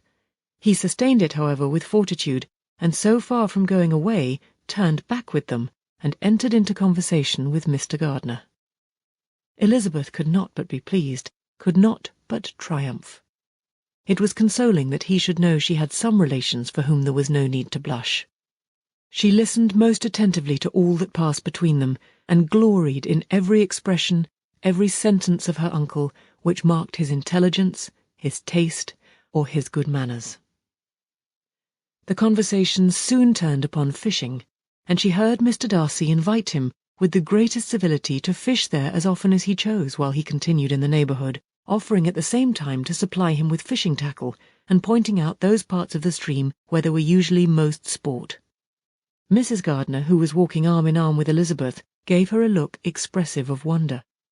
Elizabeth said nothing, but it gratified her exceedingly. The compliment must be all for herself. Her astonishment, however, was extreme, and continually was she repeating, "Why is he so altered? From what can it proceed? It cannot be for me. It cannot be for my sake that his manners are thus softened. My reproofs at Hunsford could not work such a change as this. It is impossible that he should still love me." After walking some time in this way, the two ladies in front, the two gentlemen behind, on resuming their places after descending to the brink of the river for the better inspection of some curious water plant, there chanced to be a little alteration. It originated in Mrs. Gardiner, who, fatigued by the exercise of the morning, found Elizabeth's arm inadequate to her support, and consequently preferred her husband's. Mr. Darcy took her place by her niece, and they walked on together. After a short silence, the lady first spoke. She wished him to know that she had been assured of his absence before she came to the place, and accordingly began by observing that his arrival had been very unexpected. "For your housekeeper," she added, "informed us that you would certainly not be here till tomorrow, and indeed before we left Bakewell we understood that you were not immediately expected in the country." He acknowledged the truth of it all, and said that business with his steward had occasioned his coming forward a few hours before the rest of the party with whom he had been travelling. "They will join me early tomorrow," he continued, "and among them are some who will claim an acquaintance with you, Mr. Bingley and his sisters." Elizabeth answered only by a slight bow. Her thoughts were instantly driven back to the time when Mr. Bingley's name had been the last mentioned between them, and if she might judge by his complexion, his mind was not very differently engaged. "There is also one other person in the party," he continued after a pause, "who more particularly wishes to be known to you. Will you allow me, or do I ask too much, to introduce my sister to your acquaintance during your stay at Lambton?" The surprise of such an application was great indeed. It was too great for her to know in what manner she acceded to it. She immediately felt that whatever desire Miss Darcy might have of being acquainted with her must be the work of her brother, and without looking farther, it was satisfactory. It was gratifying to know that his resentment had not made him think really ill of her. They now walked on in silence, each of them deep in thought. Elizabeth was not comfortable, that was impossible, but she was flattered and pleased. His wish of introducing his sister to her was a compliment of the highest kind. They soon outstripped the others, and when they had reached the carriage, Mr. and Mrs. Gardiner were half a quarter of a mile behind. He then asked her to walk into the house, but she declared herself not tired, and they stood together on the lawn.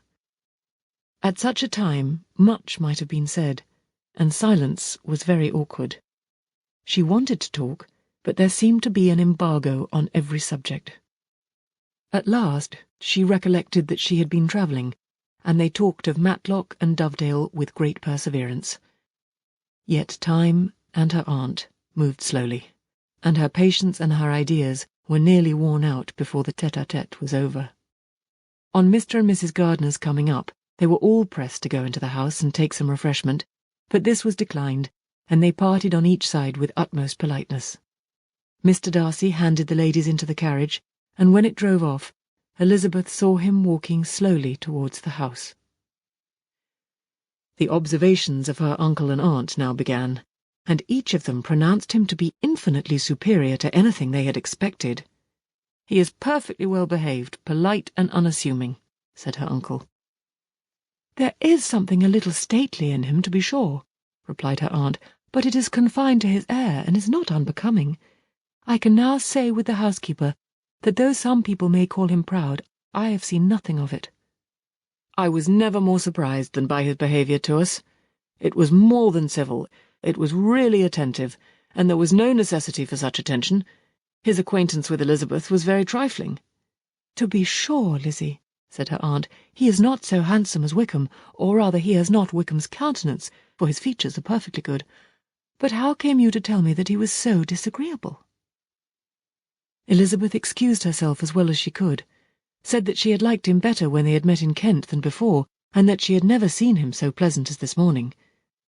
"But perhaps he may be a little whimsical in his civilities," replied her uncle. "Your great men often are, and therefore I shall not take him at his word, as he might change his mind another day and warn me off his grounds." Elizabeth felt that they had entirely misunderstood his character, but said nothing. "From what we have seen of him," continued Mrs. Gardiner, "I really should not have thought that he could have behaved in so cruel a way by anybody as he has done by poor Wickham. He has not an ill-natured look.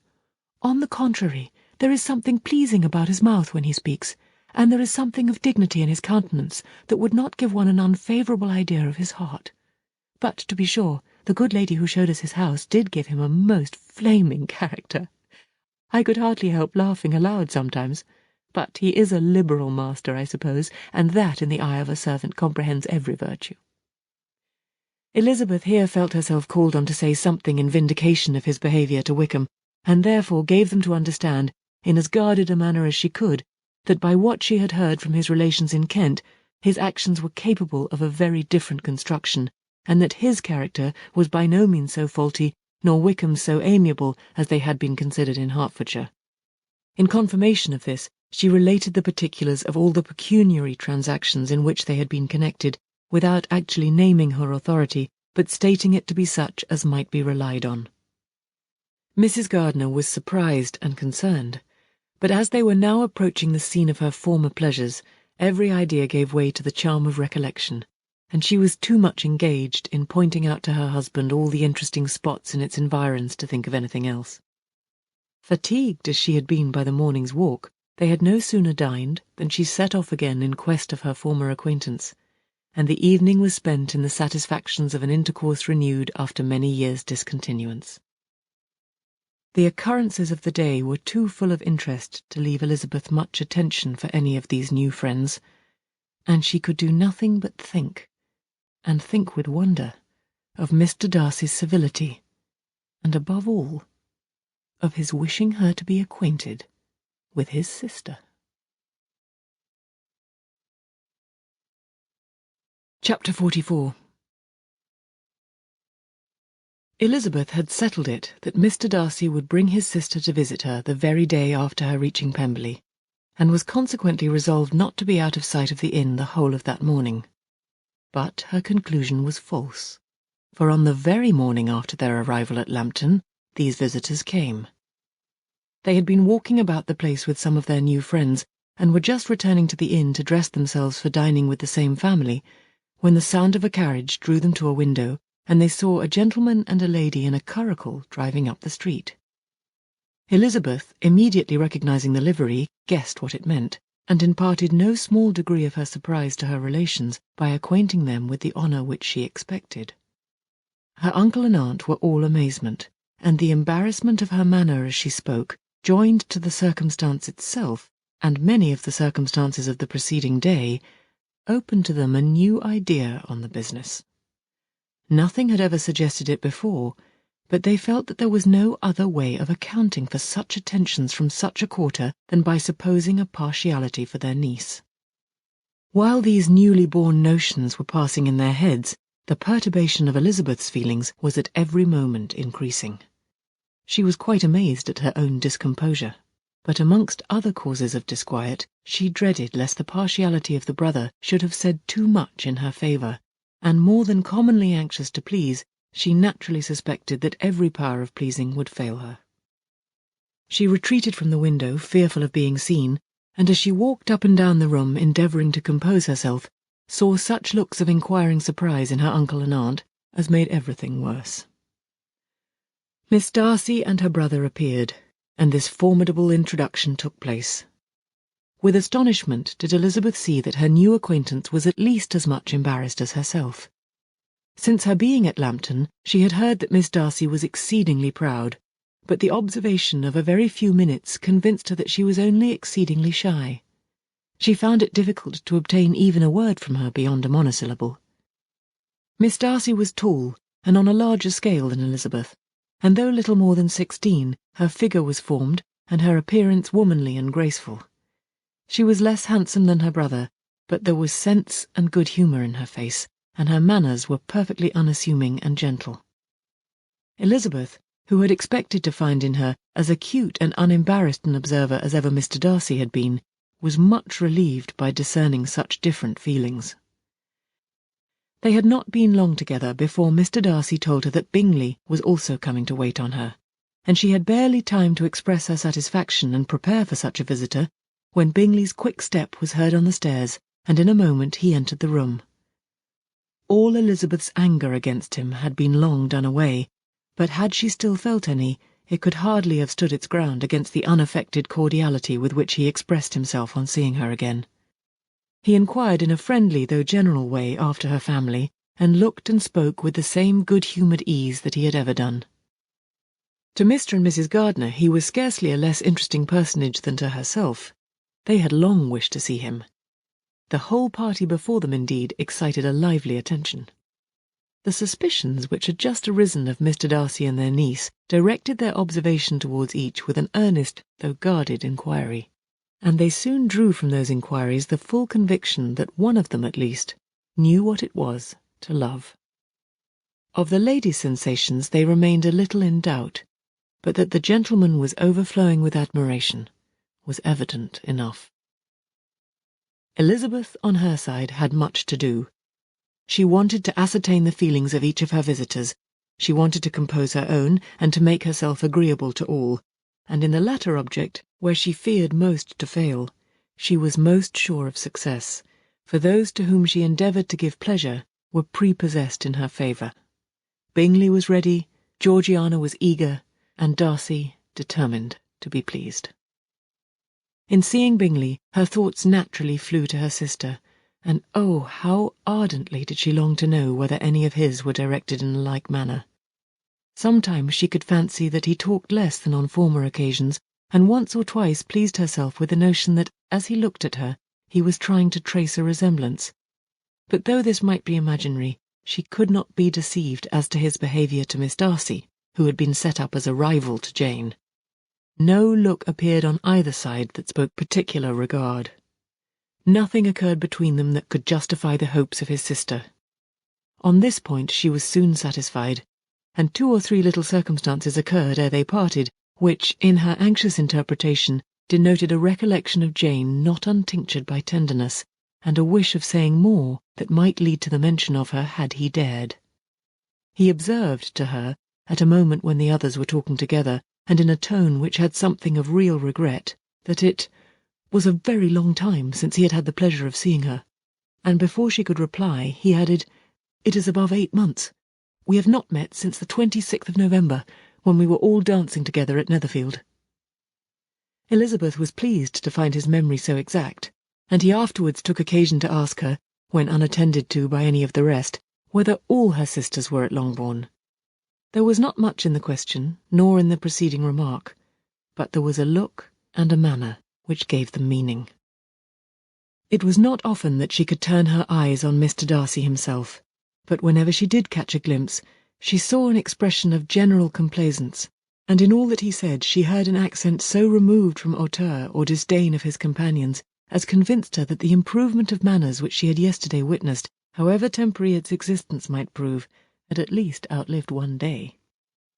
When she saw him thus seeking the acquaintance and courting the good opinion of people with whom any intercourse a few months ago would have been a disgrace, when she saw him thus civil not only to herself but to the very relations whom he had openly disdained, and recollected their last lively scene in Hunsford Parsonage, the difference, the change, was so great and struck so forcibly on her mind that she could hardly restrain her astonishment from being visible. Never, even in the company of his dear friends at Netherfield, or his dignified relations at Rosings, had she seen him so desirous to please, so free from self-consequence or unbending reserve, as now, when no importance could result from the success of his endeavours, and when even the acquaintance of those to whom his attentions were addressed would draw down the ridicule and censure of the ladies both of Netherfield and Rosings. Their visitors stayed with them above half an hour, and when they arose to depart, Mr. Darcy called on his sister to join him in expressing their wish of seeing Mr. and Mrs. Gardiner and Miss Bennet to dinner at Pemberley before they left the country. Miss Darcy, though with a diffidence which marked her little in the habit of giving invitations, readily obeyed. Mrs. Gardiner looked at her niece, desirous of knowing how she, whom the invitation most concerned, felt disposed as to its acceptance, but Elizabeth had turned away her head. Presuming, however, that this studied avoidance spoke rather a momentary embarrassment than any dislike of the proposal, and seeing in her husband, who was fond of society, a perfect willingness to accept it, she ventured to engage for her attendance, and the day after the next was fixed on. Bingley expressed great pleasure in the certainty of seeing Elizabeth again, having still a great deal to say to her, and many inquiries to make after all their Hertfordshire friends. Elizabeth, construing all this into a wish of hearing her speak of her sister, was pleased, and on this account, as well as some others, found herself, when their visitors left them, capable of considering the last half-hour with some satisfaction, though while it was passing, the enjoyment of it had been little. Eager to be alone, and fearful of inquiries or hints from her uncle and aunt, she stayed with them only long enough to hear their favourable opinion of Bingley, and then hurried away to dress.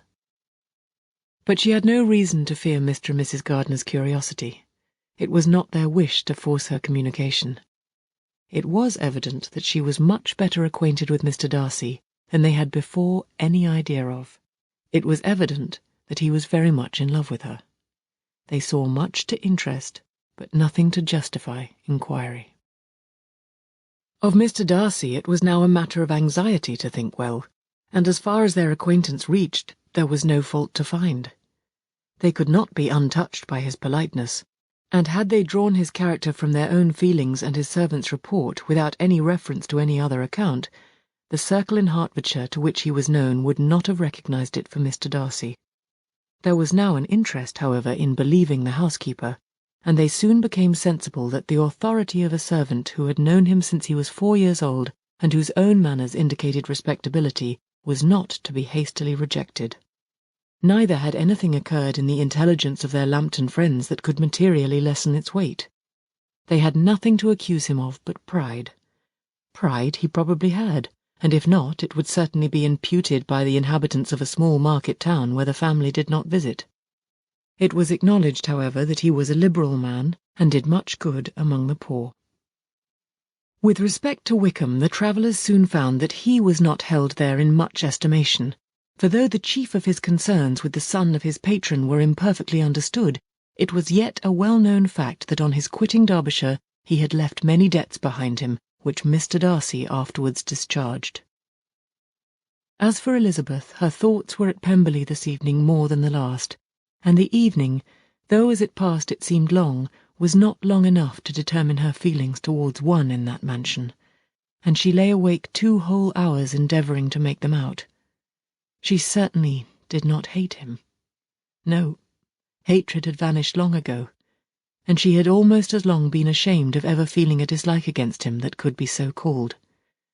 The respect created by the conviction of his valuable qualities, though at first unwillingly admitted, had for some time ceased to be repugnant to her feeling, and it was now heightened into somewhat of a friendlier nature by the testimony so highly in his favour, and bringing forward his disposition in so amiable a light, which yesterday had produced. But above all, above respect and esteem, there was a motive within her of goodwill which could not be overlooked. It was gratitude. Gratitude, not merely for having once loved her, but for loving her still well enough to forgive all the petulance and acrimony of her manner in rejecting him, and all the unjust accusations accompanying her rejection. He, who she had been persuaded would avoid her as his greatest enemy, seemed on this accidental meeting most eager to preserve the acquaintance, and without any indelicate display of regard or any peculiarity of manner, where their two selves only were concerned, was soliciting the good opinion of her friends and bent on making her known to his sister. Such a change in a man of so much pride, exciting not only astonishment, but gratitude, for to love, ardent love, it must be attributed, and as such its impression on her was of a sort to be encouraged, as by no means unpleasing, though it could not be exactly defined. She respected, she esteemed, she was grateful to him, she felt a real interest in his welfare, and she only wanted to know how far she wished that welfare to depend upon herself, and how far it would be for the happiness of both that she should employ the power, which her fancy told her she still possessed, of bringing on her the renewal of his addresses. It had been settled in the evening between the aunt and the niece that such a striking civility as Miss Darcy's in coming to see them on the very day of her arrival at Pemberley, for she had reached it only to a late breakfast, ought to be imitated, though it could not be equalled, by some exertion of politeness on their side, and consequently that it would be highly expedient to wait on her at Pemberley the following morning. They were, therefore, to go. Elizabeth was pleased, though when she asked herself the reason, she had very little to say in reply. Mr. Gardiner left them soon after breakfast. The fishing scheme had been renewed the day before, and a positive engagement made of his meeting some of the gentlemen at Pemberley before noon. Chapter 45. Convinced as Elizabeth now was that Miss Bingley's dislike of her had originated in jealousy, she could not help feeling how unwelcome her appearance at Pemberley must be to her, and was curious to know with how much civility on that lady's side the acquaintance would now be renewed. On reaching the house, they were shown through the hall into the saloon, whose northern aspect rendered it delightful for summer. Its windows opening to the ground admitted a most refreshing view of the high woody hills behind the house, and of the beautiful oaks and Spanish chestnuts which were scattered over the intermediate lawn. In this house they were received by Miss Darcy, who was sitting there with Mrs. Hurst and Miss Bingley, and the lady with whom she lived in London. Georgiana's reception of them was very civil, but attended with all the embarrassment which, though proceeding from shyness and the fear of doing wrong, would easily give to those who felt themselves inferior the belief of her being proud and reserved. Mrs. Gardiner and her niece, however, did her justice, and pitied her. By Mrs. Hurst and Miss Bingley they were noticed only by a curtsy, and on their being seated, a pause, awkward as such pauses must always be, succeeded for a few moments.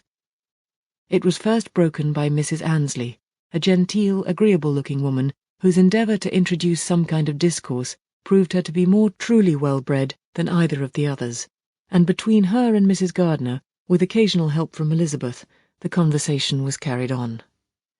Miss Darcy looked as if she wished for courage enough to join in it, and sometimes did venture a short sentence when there was least danger of its being heard. Elizabeth soon saw that she was herself closely watched by Miss Bingley, and that she could not speak a word, especially to Miss Darcy, without calling her attention. This observation would not have prevented her from trying to talk to the latter, had they not been seated at an inconvenient distance, but she was not sorry to be spared the necessity of saying much. Her own thoughts were employing her. She expected every moment that some of the gentlemen would enter the room. She wished, she feared, that the master of the house might be amongst them, and whether she wished or feared it most, she could scarcely determine. After sitting in this manner a quarter of an hour without hearing Miss Bingley's voice, Elizabeth was roused by receiving from her a cold inquiry after the health of her family. She answered with equal indifference and brevity, and the other said no more. The next variation which their visit afforded was produced by the entrance of servants, with cold meat, cake, and a variety of all the finest fruits in season. But this did not take place till after many a significant look and smile from Mrs. Annesley to Miss Darcy had been given to remind her of her post. There was now employment for the whole party, for though they could not all talk, they could all eat, and the beautiful pyramids of grapes, nectarines, and peaches soon collected them round the table. While thus engaged, Elizabeth had a fair opportunity of deciding whether she most feared or wished for the appearance of Mr. Darcy, by the feelings which prevailed on his entering the room, and then, though but a moment before she had believed her wishes to predominate, she began to regret that he came. He had been some time with Mr. Gardiner, who, with 2 or 3 other gentlemen from the house, was engaged by the river, and had left him only on learning that the ladies of the family intended a visit to Georgiana that morning. No sooner did he appear than Elizabeth wisely resolved to be perfectly easy and unembarrassed, a resolution the more necessary to be made, but perhaps not the more easily kept, because she saw that the suspicions of the whole party were awakened against them, and that there was scarcely an eye which did not watch his behaviour when he first came into the room. In no countenance was attentive curiosity so strongly marked as in Miss Bingley's, in spite of the smiles which overspread her face whenever she spoke to one of its objects, for jealousy had not yet made her desperate, and her attentions to Mr. Darcy were by no means over. Miss Darcy, on her brother's entrance, exerted herself much more to talk, and Elizabeth saw that he was anxious for his sister and herself to get acquainted, and forwarded as much as possible every attempt at conversation on either side. Miss Bingley saw all this likewise, and in the imprudence of anger took the first opportunity of saying with sneering civility, "Pray, Miss Eliza, are not the Shire militia removed from Meryton? They must be a great loss to your family." In Darcy's presence she dared not mention Wickham's name, but Elizabeth instantly comprehended that he was uppermost in her thoughts, and the various recollections connected with him gave her a moment's distress. But exerting herself vigorously to repel the ill-natured attack, she presently answered the question in a tolerably detached tone. While she spoke, an involuntary glance showed her Darcy, with a heightened complexion, earnestly looking at her, and his sister overcome with confusion, and unable to lift up her eyes. Had Miss Bingley known what pain she was then giving her beloved friend, she undoubtedly would have refrained from the hint, but she had merely intended to discompose Elizabeth by bringing forward the idea of a man to whom she believed her partial, to make her betray a sensibility which might injure her in Darcy's opinion, and perhaps to remind the latter of all the follies and absurdities by which some part of her family were connected with that corps. Not a syllable had ever reached her of Miss Darcy's meditated elopement. To no creature had it been revealed where secrecy was possible, except to Elizabeth, and from all Bingley's connections, her brother was particularly anxious to conceal it, from the very wish which Elizabeth had long ago attributed to him of their becoming hereafter her own.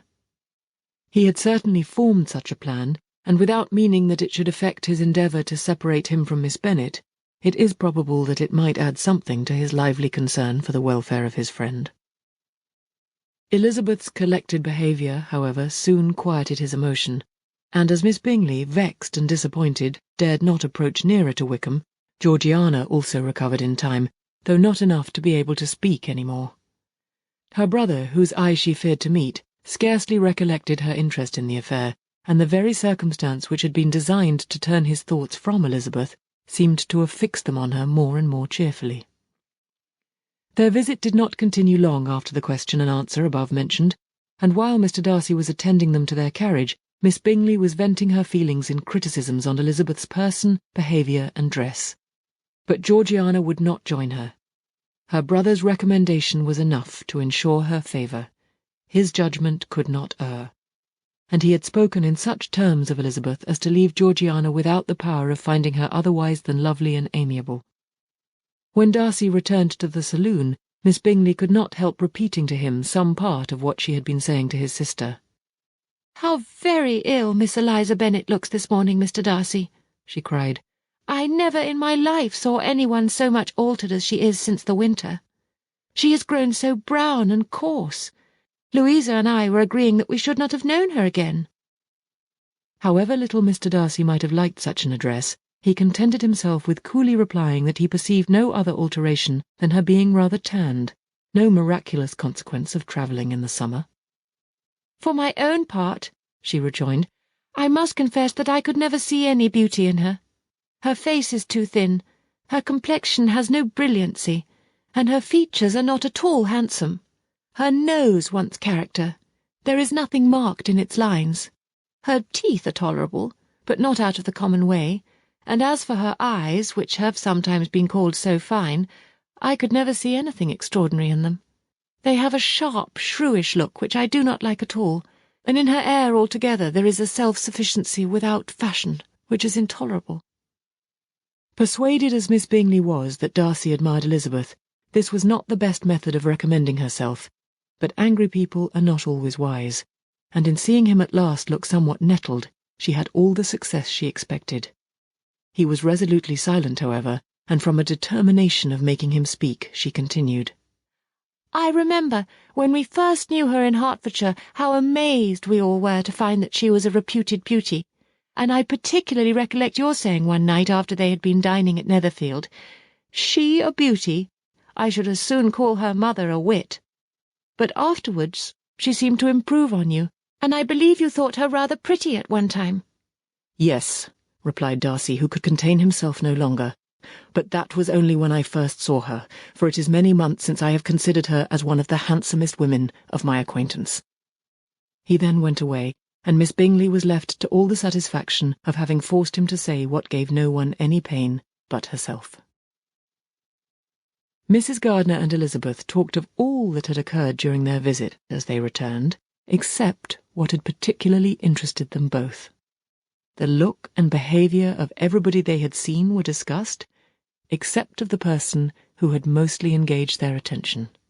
They talked of his sister, his friends, his house, his fruit, of everything but himself.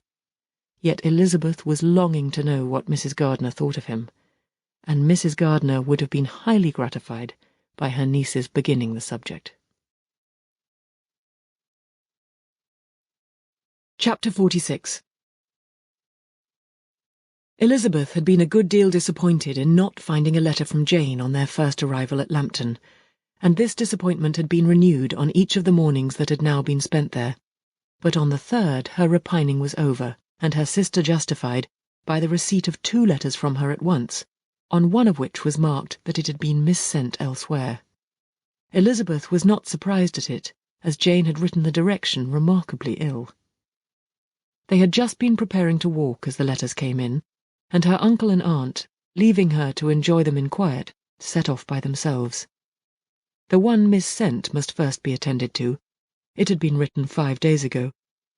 The beginning contained an account of all their little parties and engagements, with such news as the country afforded, but the latter half, which was dated a day later and written in evident agitation, gave more important intelligence. It was to this effect. "Since writing the above, dearest Lizzie, something has occurred of a most unexpected and serious nature, but I am afraid of alarming you. Be assured that we are all well. What I have to say relates to poor Lydia. An express came at 12 last night, just as we were all gone to bed, from Colonel Forster, to inform us that she was gone off to Scotland with one of his officers, to own the truth, with Wickham. Imagine our surprise. To Kitty, however, it does not seem so wholly unexpected. I am very, very sorry. So imprudent a match on both sides. But I am willing to hope the best, and that his character has been misunderstood. Thoughtless and indiscreet, I can easily believe him, but this step, and let us rejoice over it, marks nothing bad at heart. His choice is disinterested, at least, for he must know my father can give her nothing. Our poor mother is sadly grieved. My father bears it better. How thankful am I that we never let them know what has been said against him. We must forget it ourselves. They were off Saturday night about 12, as is conjectured, but were not missed till yesterday morning at 8. The express was sent off directly. My dear Lizzie, they must have passed within 10 miles of us. Colonel Forster gives us reason to expect him here soon. Lydia left a few lines for his wife, informing her of their intention. I must conclude, for I cannot be long from my poor mother. I'm afraid you will not be able to make it out, but I hardly know what I have written. Without allowing herself time for consideration, and scarcely knowing what she felt, Elizabeth, on finishing this letter, instantly seized the other, and opening it with the utmost impatience, read as follows. It had been written a day later than the conclusion of the first. By this time, my dearest sister, you have received my hurried letter. I wish this may be more intelligible, but though not confined for time, my head is so bewildered that I cannot answer for being coherent. Dearest Lizzie, I hardly know what I would write, but I have bad news for you, and it cannot be delayed. Imprudent as the marriage between Mr. Wickham and our poor Lydia would be, we are now anxious to be assured it has taken place, for there is but too much reason to fear they are not gone to Scotland. Colonel Forster came yesterday, having left Brighton a day before, not many hours after the express. Though Lydia's short letter to Mrs. F.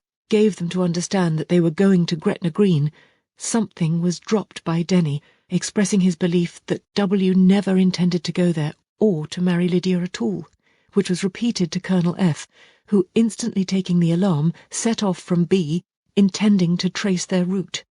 He did trace them easily to Clapham, but no further, for on entering that place they removed into a hackney coach, and dismissed the chaise that brought them from Epsom. All that is known after this is that they were seen to continue the London road. I know not what to think. After making every possible inquiry on that side London, Colonel F. came on into Hertfordshire, anxiously renewing them at all the turnpikes and at the inns in Barnet and Hatfield, but without any success. No such people had been seen to pass through. With the kindest concern he came on to Longbourn, and broke his apprehensions to us in a manner most creditable to his heart. I am sincerely grieved for him and Mrs. F., but no one can throw any blame on them. Our distress, my dear Lizzie, is very great. My father and mother believe the worst, but I cannot think so ill of him. Many circumstances might make it more eligible for them to be married privately in town than to pursue their first plan, and even if he could form such a design against a young woman of Lydia's connections, which is not likely, can I suppose her so lost to everything? Impossible. I grieve to find, however, that Colonel F. is not disposed to depend upon their marriage. He shook his head when I expressed my hopes, and said he feared W. was not a man to be trusted. My poor mother is really ill, and keeps her room. Could she exert herself, it would be better, but this is not to be expected. And as to my father, I never in my life saw him so affected. Poor Kitty has anger for having concealed their attachment, but as it was a matter of confidence, one cannot wonder. I am truly glad, dearest Lizzie, that you have been spared something of these distressing scenes, but now, as the first shock is over, shall I own that I long for your return? I am not so selfish, however, as to press for it if inconvenient. Adieu. I take up my pen again to do what I have just told you I would not, but circumstances are such that I cannot help earnestly begging you all to come here as soon as possible. I know my dear uncle and aunt so well that I am not afraid of requesting it, though I have still something more to ask of the former. My father is going to London with Colonel Forster instantly to try to discover her. What he means to do, I am sure I know not, but his excessive distress will not allow him to pursue any measure in the best and safest way, and Colonel Forster is obliged to be at Brighton again tomorrow evening. In such an exigence, my uncle's advice and assistance would be everything in the world. He will immediately comprehend what I must feel, and I rely upon his goodness. "Oh, where is my uncle?" cried Elizabeth, darting from her seat as she finished the letter, in eagerness to follow him, without losing a moment of the time so precious. But as she reached the door, it was opened by a servant, and Mr. Darcy appeared. Her pale face and impetuous manner made him start, and before he could recover himself to speak, she, in whose mind every idea was superseded by Lydia's situation, hastily exclaimed, "I beg your pardon, but I must leave you. I must find Mr. Gardiner this moment, on business that cannot be delayed. I have not an instant to lose." "Good God, what is the matter?" cried he with more feeling than politeness. Then, recollecting himself, "I will not detain you a minute, but let me or let the servant go after Mr. and Mrs. Gardiner. You are not well enough, you cannot go yourself." Elizabeth hesitated, but her knees trembled under her, and she felt how little would be gained by her attempting to pursue them. Calling back the servant, therefore, she commissioned him, though in so breathless an accent as made her almost unintelligible, to fetch his master and mistress home instantly. On his quitting the room, she sat down, unable to support herself, and looking so miserably ill that it was impossible for Darcy to leave her, or to refrain from saying, in a tone of gentleness and commiseration, "Let me call your maid. Is there nothing you could take to give you present relief? A glass of wine? Shall I get you one? You are very ill." "No, I thank you," she replied, endeavouring to recover herself. "There is nothing the matter with me. I am quite well. I am only distressed by some dreadful news which I have just received from Longbourn." She burst into tears as she alluded to it, and for a few minutes could not speak another word. Darcy, in wretched suspense, could only say something indistinctly of his concern, and observe her in compassionate silence. At length she spoke again. "I have just had a letter from Jane, with such dreadful news. It cannot be concealed from anyone. My younger sister has left all her friends, has eloped, has thrown herself into the power of Mr. Wickham. They are gone off together from Brighton. You know him too well to doubt the rest. She has no money, no connections, nothing that can tempt him to... She is lost forever." Darcy was fixed in astonishment. "When I consider," she added in a yet more agitated voice, "that I might have prevented it, I, who knew what he was, had I but explained some part of it only, some part of what I learnt to my own family. Had his character been known, this could not have happened, but it is all too late now." "I am grieved indeed," cried Darcy. "Grieved, shocked. But is it certain, absolutely certain?" "Oh, yes. They left Brighton together on Sunday night, and were traced almost to London, but not beyond. They are certainly not gone to Scotland." "And what has been done? What has been attempted to recover her?" "My father is gone to London, and Jane has written to beg my uncle's immediate assistance, and we shall be off, I hope, in half an hour. But nothing can be done. I know very well that nothing can be done. How is such a man to be worked on? How are they even to be discovered? I have not the smallest hope. It is every way horrible." Darcy shook his head in silent acquiescence. "When my eyes were opened to his real character, oh, had I known what I ought, what I dared to do, but I knew not. I was afraid of doing too much. Wretched, wretched mistake." Darcy made no answer. He seemed scarcely to hear her, and was walking up and down the room in earnest meditation, his brow contracted, his air gloomy. Elizabeth soon observed and instantly understood it. Her power was sinking. Everything must sink under such a proof of family weakness, such an assurance of the deepest disgrace. She could neither wonder nor condemn, but the belief of his self-conquest brought nothing consolatory to her bosom, afforded no palliation of her distress. It was, on the contrary, exactly calculated to make her understand her own wishes, and never had she so honestly felt that she could have loved him as now, when all love must be vain. But self, though it would intrude, could not engross her. Lydia, the humiliation, the misery she was bringing on them all, soon swallowed up every private care, and covering her face with her handkerchief, Elizabeth was soon lost to everything else, and after a pause of several minutes, was only recalled to a sense of her situation by the voice of her companion, who, in a manner which, though it spoke compassion, spoke likewise restraint, said, "I am afraid you have been long desiring my absence, nor have I anything to plead in excuse of my stay, but real, though unavailing concern. Would to heaven that anything could be either said or done on my part that might offer consolation to such distress, but I will not torment you with vain wishes, which may seem purposely to ask for your thanks. This unfortunate affair will, I fear, prevent my sister's having the pleasure of seeing you at Pemberley today." "Oh, yes," Be so kind as to apologize for us to Miss Darcy. Say that urgent business calls us home immediately. Conceal the unhappy truth as long as it is possible. I know it cannot be long."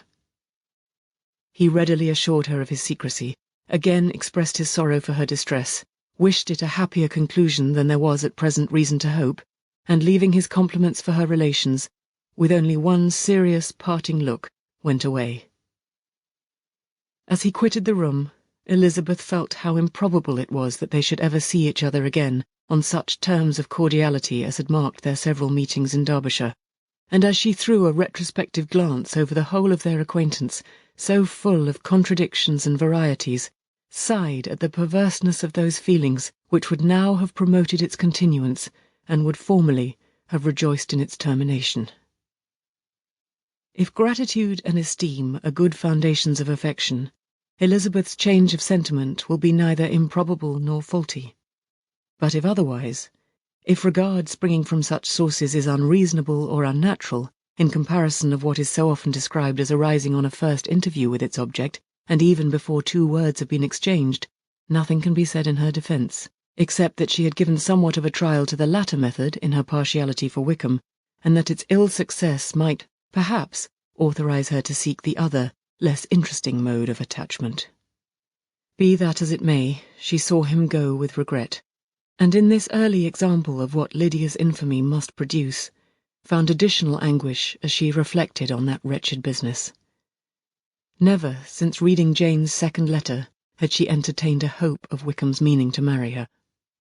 No one but Jane, she thought, could flatter herself with such an expectation. Surprise was the least of her feelings on this development.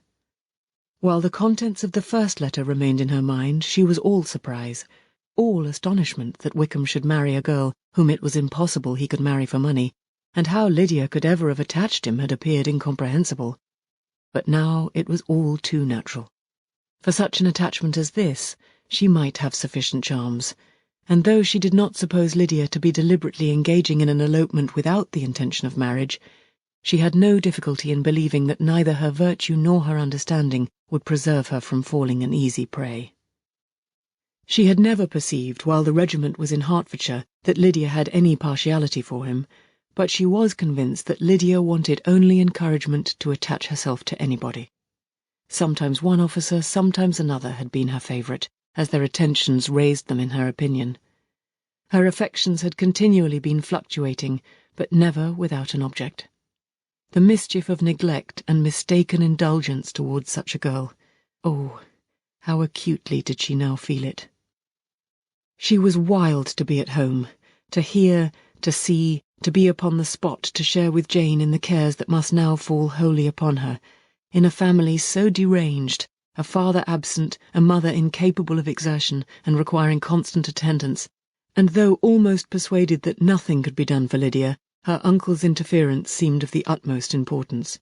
Until he entered the room, her impatience was severe.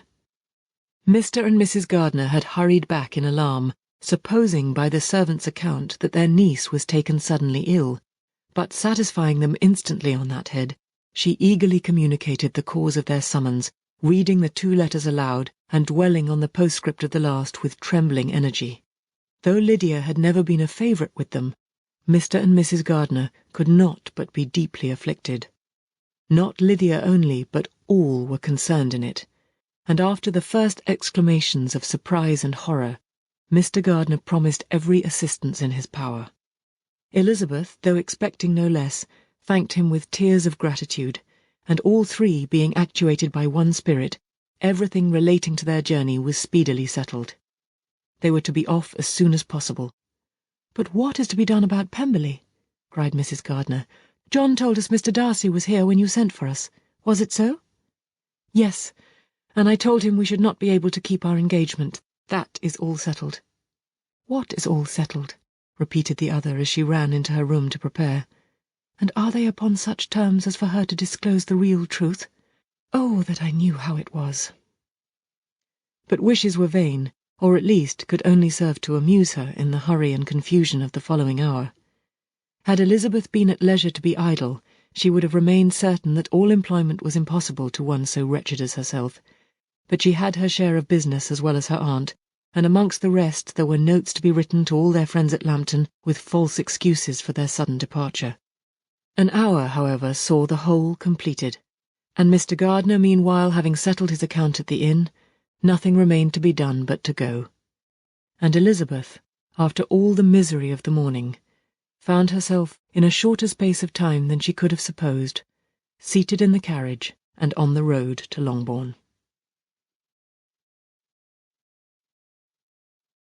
Chapter 47. "I have been thinking it over again, Elizabeth," said her uncle as they drove from the town, "and really, upon serious consideration, I am much more inclined than I was to judge as your eldest sister does on the matter.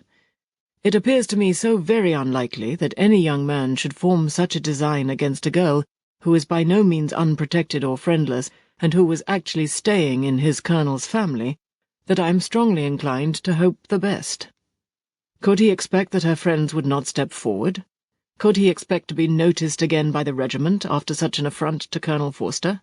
His temptation is not adequate to the risk." "Do you really think so?" cried Elizabeth, brightening up for a moment. "Upon my word," said Mrs. Gardiner, "I begin to be of your uncle's opinion. It is really too great a violation of decency, honour, and interest for him to be guilty of. I cannot think so very ill of Wickham. Can you yourself, Lizzie, so wholly give him up as to believe him capable of it?" "Not perhaps of neglecting his own interest, but of every other neglect I can believe him capable. If indeed it should be so. But I dare not hope it. Why should they not go on to Scotland, if that had been the case?" "In the first place," replied Mr. Gardiner, "there is no absolute proof that they are not gone to Scotland." "Oh, but their removing from the chaise into a hackney coach is such a presumption, and besides, no traces of them were to be found on the Barnet road." "Well then, supposing them to be in London, they may be there, though for the purpose of concealment, for no more exceptional purpose. It is not likely that money should be very abundant on either side, and it might strike them that they could be more economically, though less expeditiously married in London than in Scotland." "But why all this secrecy? Why any fear of detection? Why must their marriage be private? Oh, no, no, this is not likely. His most particular friend, you see by Jane's account, was persuaded of his never intending to marry her. Wickham will never marry a woman without some money. He cannot afford it. And what claims has Lydia, what attraction has she beyond youth, health, and good humour that could make him, for her sake, forego every chance of benefiting himself by marrying well? As to what restraint the apprehensions of disgrace in the corps might throw on a dishonourable elopement with her, I am not able to judge, for I know nothing of the effects that such a step might produce. But as to your other objection, I am afraid it will hardly hold good. Lydia has no brothers to step forward, and he might imagine from my father's behaviour, from his indolence and the little attention he has ever seemed to give to what was going forward in his family, that he would do as little and think as little about it as any father could do in such a matter. But can you think that Lydia is so lost to everything but love of him as to consent to live with him on any terms other than marriage? It does seem, and it is most shocking indeed," replied Elizabeth with tears in her eyes, "that a sister's sense of decency and virtue in such a point should admit of doubt. But really, I know not what to say. Perhaps I'm not doing her justice. But she is very young. She has never been taught to think on serious subjects, and for the last half-year, nay, for a 12-month, she has been given up to nothing but amusement and vanity. She has been allowed to dispose of her time in the most idle and frivolous manner, and to adopt any opinions that came in her way. Since the Shire were first quartered in Meryton, nothing but love, flirtation, and officers have been in her head. She has been doing everything in her power by thinking and talking on the subject to give greater, what shall I call it, susceptibility to her feelings, which are naturally lively enough. And we all know that Wickham has every charm of person and address that can captivate a woman." "But you see that Jane," said her aunt, "does not think so very ill of Wickham as to believe him capable of the attempt." "Of whom does Jane ever think ill? And who is there, whatever might be their former conduct, that she would think capable of such an attempt till it were proved against them? But Jane knows as well as I do what Wickham really is, We both know that he has been profligate in every sense of the word, that he has neither integrity nor honour, that he is as false and deceitful as he is insinuating." "And do you really know all this?" cried Mrs. Gardiner, whose curiosity as to the mode of her intelligence was all alive. "I do indeed," replied Elizabeth, colouring. "I told you the other day of his infamous behaviour to Mr. Darcy, and you yourself, when last at Longbourn, heard in what manner he spoke of the man who had behaved with such forbearance and liberality towards him. And there are other circumstances which I am not at liberty, which it is not worth while to relate. But his lies about the whole Pemberley family are endless. From what he said of Miss Darcy, I was thoroughly prepared to see a proud, reserved, disagreeable girl. Yet he knew to the contrary himself. He must know that she was as amiable and unpretending as we have found her." "But does Lydia know nothing of this? Can she be ignorant of what you and Jane seem so well to understand?" "Oh, yes, that is the worst of all.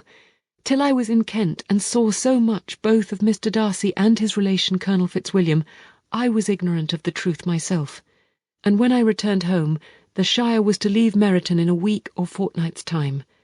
As that was the case, neither Jane, to whom I related the whole, nor I thought it necessary to make our knowledge public.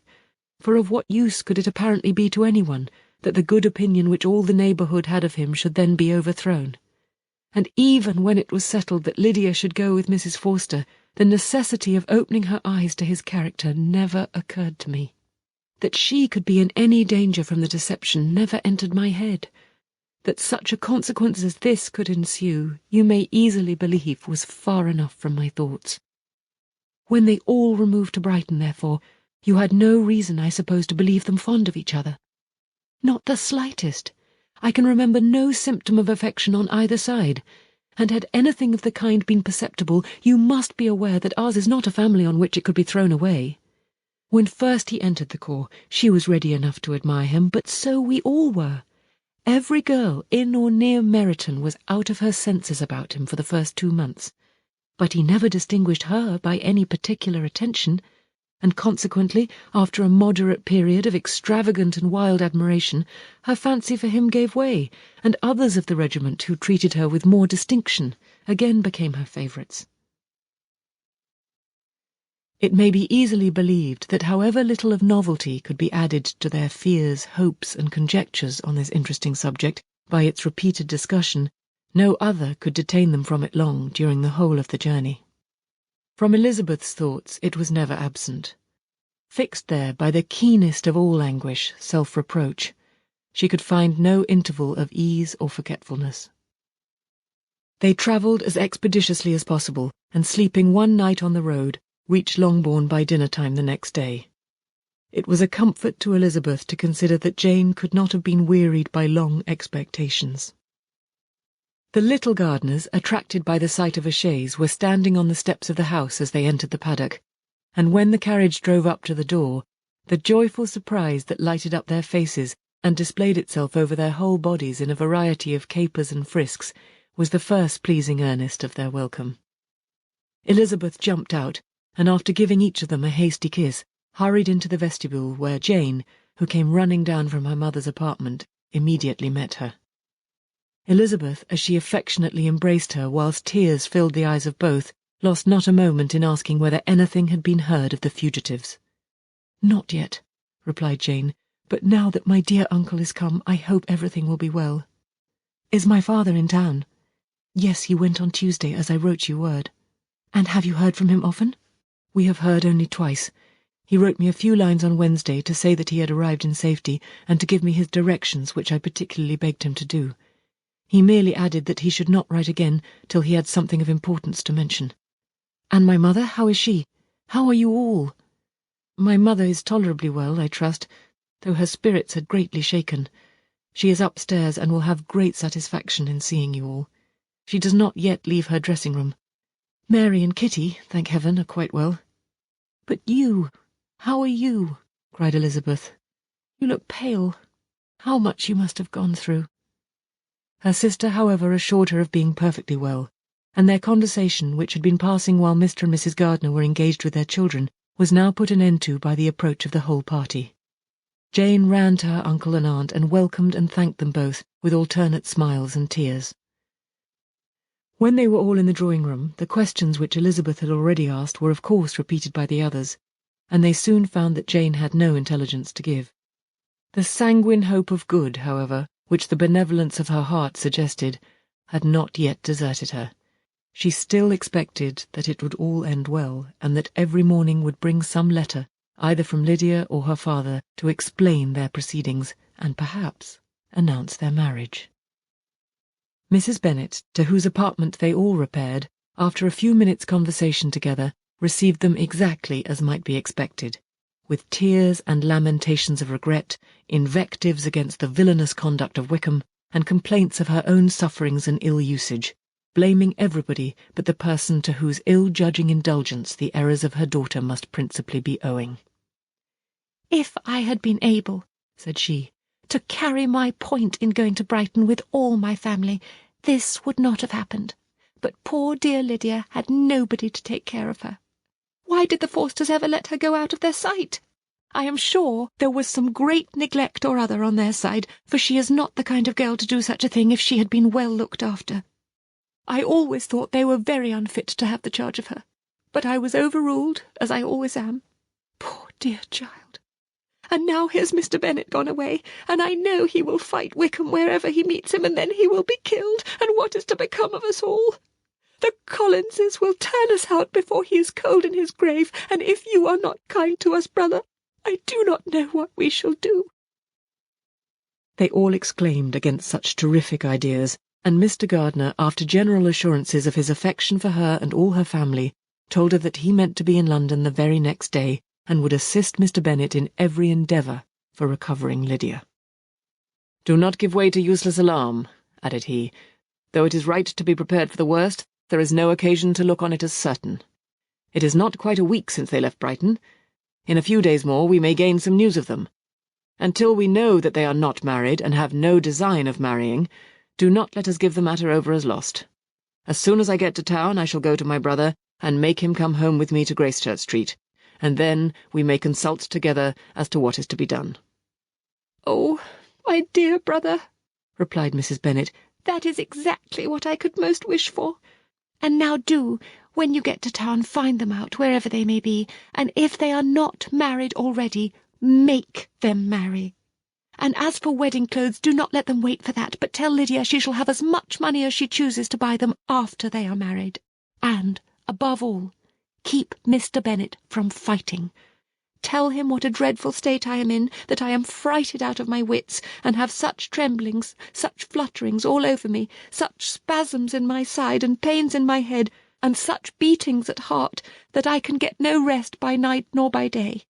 And tell my dear Lydia not to give any directions about her clothes till she has seen me, for she does not know which are the best warehouses. Oh, brother, how kind you are! I know you will contrive it all." But Mr. Gardiner, though he assured her again of his earnest endeavours in the cause, could not avoid recommending moderation to her, as well in her hopes as her fear, and after talking with her in this manner till dinner was on the table, they all left her to vent all her feelings on the housekeeper, who attended in the absence of her daughters. Though her brother and sister were persuaded that there was no real occasion for such a seclusion from the family, they did not attempt to oppose it, for they knew that she had not prudence enough to hold her tongue before the servants while they waited at table, and judged it better that one only of the household, and the one whom they could most trust, should comprehend all her fears and solicitude on the subject. In the dining-room they were soon joined by Mary and Kitty, who had been too busily engaged in their separate apartments to make their appearance before. One came from her books, and the other from her toilette. The faces of both, however, were tolerably calm, and no change was visible in either, except that the loss of her favourite sister, or the anger which she had herself incurred in this business, had given more of fretfulness than usual to the accents of Kitty. As for Mary, she was mistress enough of herself to whisper to Elizabeth with a countenance of grave reflection, soon after they were seated at table, "This is a most unfortunate affair, and will probably be much talked of. But we must stem the tide of malice, and pour into the wounded bosoms of each other the balm of sisterly consolation." Then, perceiving in Elizabeth no inclination of replying, she added, "Unhappy as the event must be for Lydia, we may draw from it this useful lesson, that loss of virtue in a female is irretrievable, that one full step involves her in endless ruin, that her reputation is no less brittle than it is beautiful, and that she cannot be too much guarded in her behaviour towards the undeserving of the other sex. Elizabeth lifted up her eyes in amazement, but was too much oppressed to make any reply. Mary, however, continued to console herself with such kind of moral extractions from the evil before them. In the afternoon, the two elder Miss Bennets were able to be for half an hour by themselves, and Elizabeth instantly availed herself of the opportunity of making any inquiries which Jane was equally eager to satisfy. After joining in general lamentations over the dreadful sequel of this event, which Elizabeth considered as all but certain, and Miss Bennet could not assert to be wholly impossible, the former continued the subject by saying, "But tell me all and everything about it which I have not already heard. Give me further particulars. What did Colonel Forster say? Had they no apprehension of anything before the elopement took place? They must have seen them together forever." Colonel Forster did own that he had often suspected some partiality, especially on Lydia's side, but nothing to give him any alarm. I am so grieved for him. His behaviour was attentive and kind to the utmost. He was coming to us in order to assure us of his concern before he had any idea of their not being gone to Scotland. When that apprehension first got abroad, it hastened his journey. And was Denny convinced that Wickham would not marry? Did he know of their intending to go off? Had Colonel Forster seen Denny himself? Yes, but when questioned by him, Denny denied knowing anything of their plans, and would not give his real opinion about it.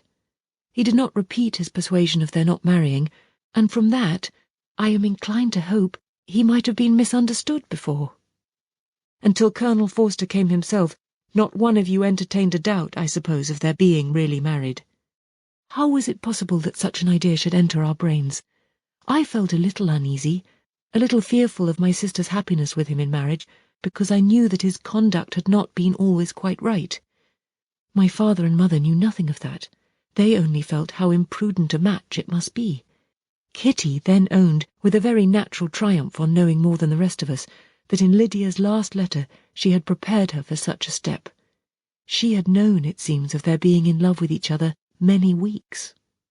But not before they went to Brighton. No, I believe not. And did Colonel Forster appear to think well of Wickham himself? Does he know his real character? I must confess that he did not speak so well of Wickham as he formerly did. He believed him to be imprudent and extravagant, and since this sad affair has taken place, it is said that he left Meryton greatly in debt. But I hope this may be false. Oh, Jane, had we been less secret, had we told what we knew of him, this could not have happened. Perhaps it would have been better, replied her sister, but to expose the former faults of any person without knowing what their present feelings were seemed unjustifiable. We acted with the best intentions. Could Colonel Forster repeat the particulars of Lydia's note to his wife? He brought it with him for us to see. Jane then took it from her pocket-book and gave it to Elizabeth. These were the contents. My dear Harriet, you will laugh when you know where I am gone, and I cannot help laughing myself at your surprise tomorrow morning as soon as I am missed. I am going to Gretna Green, and if you cannot guess with who, I shall think you a simpleton, for there is but one man in the world I love, and he is an angel. I should never be happy without him, so think it no harm to be off. You need not send them word at Longbourn of my going if you do not like it, for it will make the surprise the greater when I write to them and sign my name, Lydia Wickham. What a good joke it will be! I can hardly write for laughing. Pray make my excuses to Pratt for not keeping my engagement and dancing with him tonight. Tell him I hope he will excuse me when he knows all, and tell him I will dance with him at the next ball we meet with great pleasure. I shall send for my clothes when I get to Longbourn, but I wish you would tell Sally to mend a great slit in my worked muslin gown before they are packed up. Goodbye. Give my love to Colonel Forster. I hope you will drink to our good journey. Your affectionate friend, Lydia Bennet. Oh, thoughtless, thoughtless Lydia, cried Elizabeth when she had finished it. What a letter is this, to be written at such a moment! But at least it shows that she was serious on the subject of their journey. Whatever he might afterwards persuade her to, It was not on her side a scheme of infamy. My poor father, how he must have felt it. I never saw anyone so shocked. He could not speak a word for full 10 minutes.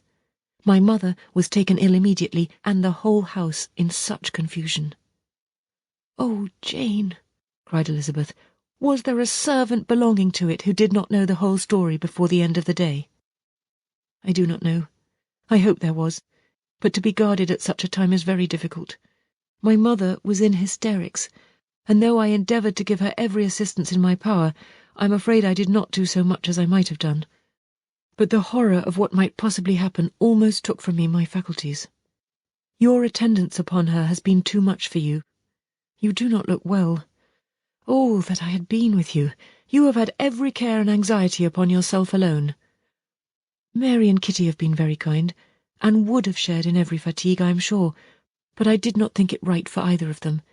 Kitty is slight and delicate, and Mary studies so much that her hours of repose should not be broken in on. My Aunt Phillips came to Longbourn on Tuesday after my father went away, and was so good as to stay till Thursday with me. She was of great use and comfort to us all.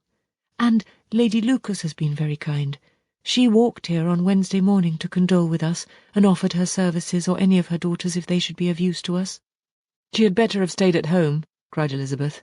"Perhaps she meant well, but under such a misfortune as this one cannot see too little of one's neighbours. Assistance is impossible, condolence insufferable. Let them triumph over us at a distance, and be satisfied." She then proceeded to inquire into the measures which her father had intended to pursue while in town for the recovery of his daughter. "He meant, I believe," replied Jane, "to go to Epsom, the place where they last change horses, see the postilions, and try if anything could be made out from them. His principal object must be to discover the number of the hackney coach which took them from Clapham. It had come with a fare from London, and as he thought that the circumstance of a gentleman and ladies removing from one carriage into another might be remarked, he meant to make inquiries at Clapham. If he could anyhow discover at what house the coachman had before set down his fare, he determined to make inquiries there, and hoped it might not be impossible to find out the stand and number of the coach. I do not know of any other designs that he had formed, but he was in such a hurry to be gone, and his spirits so greatly discomposed, that I had difficulty in finding out even so much as this." Chapter 48. The whole party were in hopes of a letter from Mr. Bennet the next morning, but the post came in without bringing a single line from him. His family knew him to be, on all common occasions, a most negligent and dilatory correspondent, but at such a time they had hoped for exertion. They were forced to conclude that he had no pleasing intelligence to send, but even of that they would have been glad to be certain. Mr. Gardiner had waited only for the letters before he set off. When he was gone, they were certain at least of receiving constant information of what was going on, and their uncle promised at parting to prevail on Mr. Bennet to return to Longbourn as soon as he could, to the great consolation of his sister, who considered it as the only security for her husband's not being killed in a duel. Mrs. Gardiner and the children were to remain in Hertfordshire a few days longer, as the former thought her presence might be serviceable to her nieces. She shared in their attendance on Mrs. Bennet, and was a great comfort to them in their hours of freedom. Their other aunt also visited them frequently, and always, as she said, with the design of cheering and heartening them up, though, as she never came without reporting some fresh instance of Wickham's extravagance or irregularity, she seldom went away without leaving them more dispirited than she found them. All Meryton seemed striving to blacken the man who, but 3 months before, had been almost an angel of light. He was declared to be in debt to every tradesman in the place, and his intrigues, all honoured with the title of seduction, had been extended into every tradesman's family. Everybody declared that he was the wickedest young man in the world, and everybody began to find out that they had always distrusted the appearance of his goodness.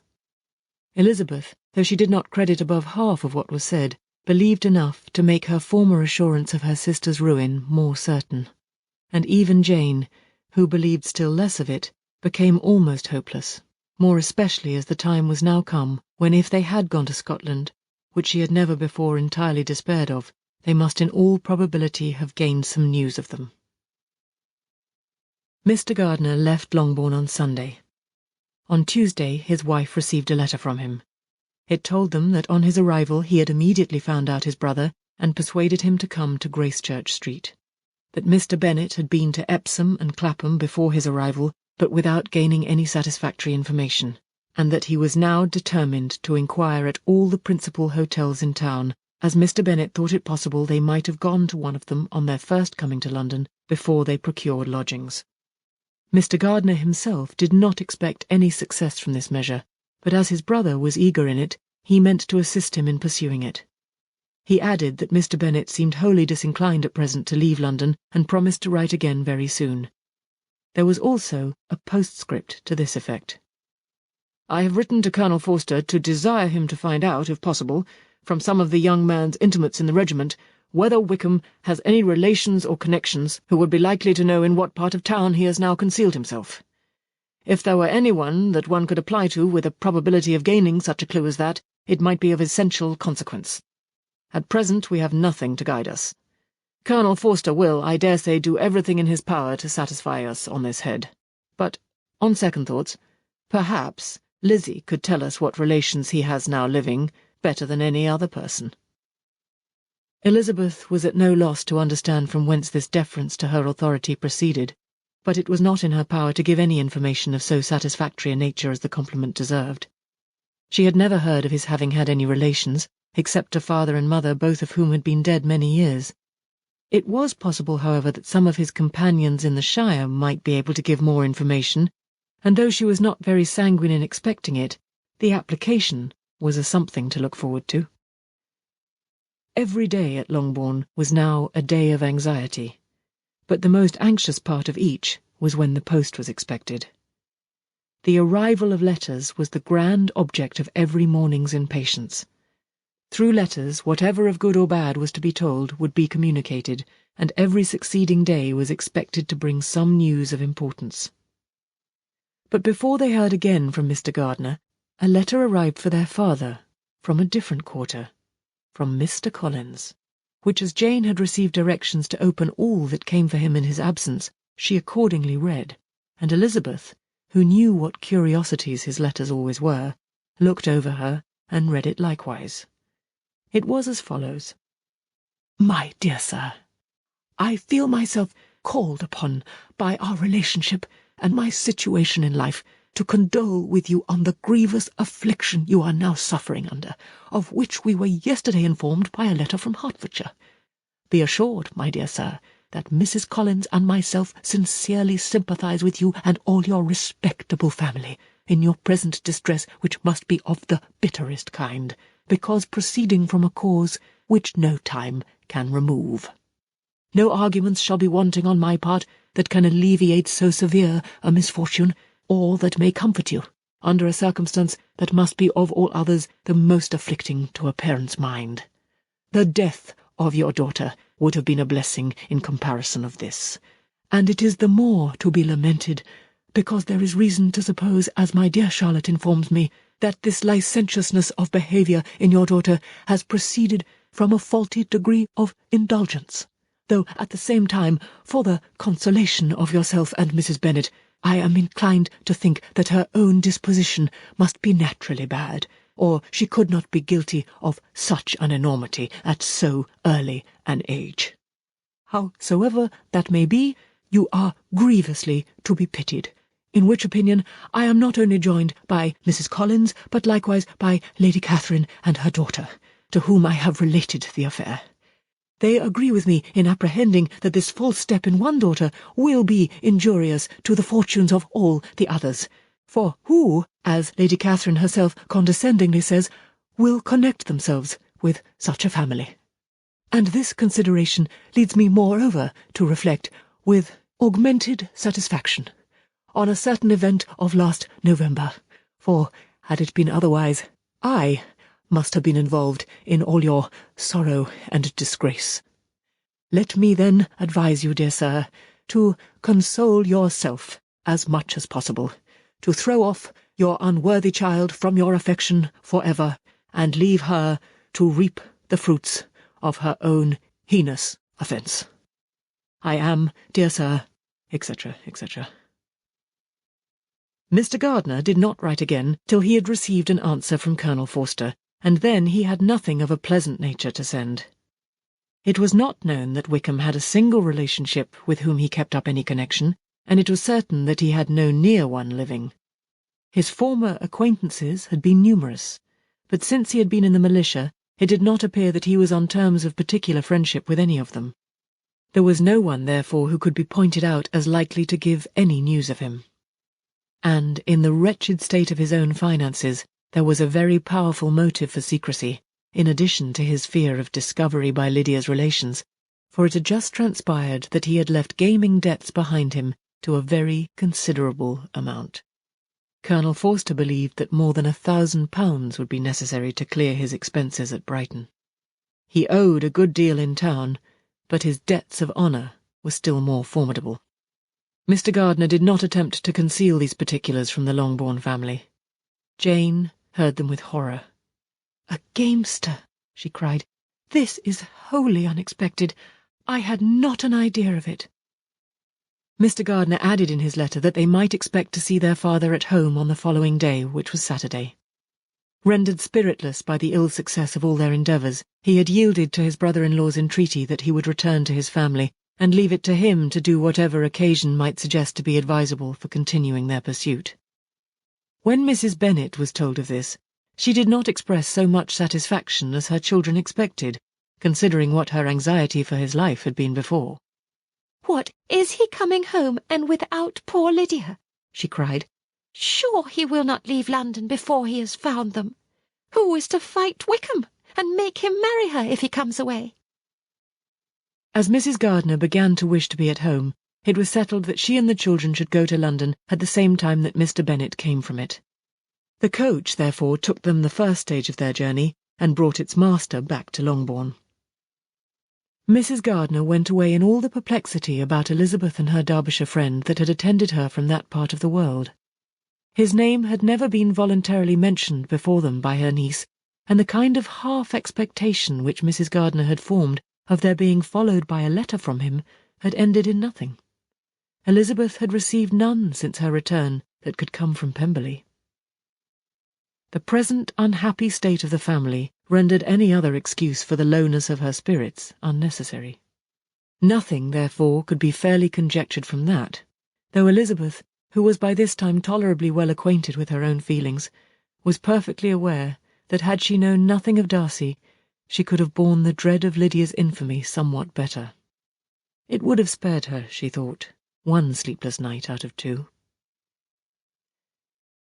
When Mr. Bennet arrived, he had all the appearance of his usual philosophic composure. He said as little as he had ever been in the habit of saying, made no mention of the business that had taken him away, and it was some time before his daughters had courage to speak of it. It was not till the afternoon, when he had joined them at tea, that Elizabeth ventured to introduce the subject, and then, on her briefly expressing her sorrow for what he must have endured, he replied, "Say nothing of that. Who should suffer but myself? It has been my own doing, and I ought to feel it."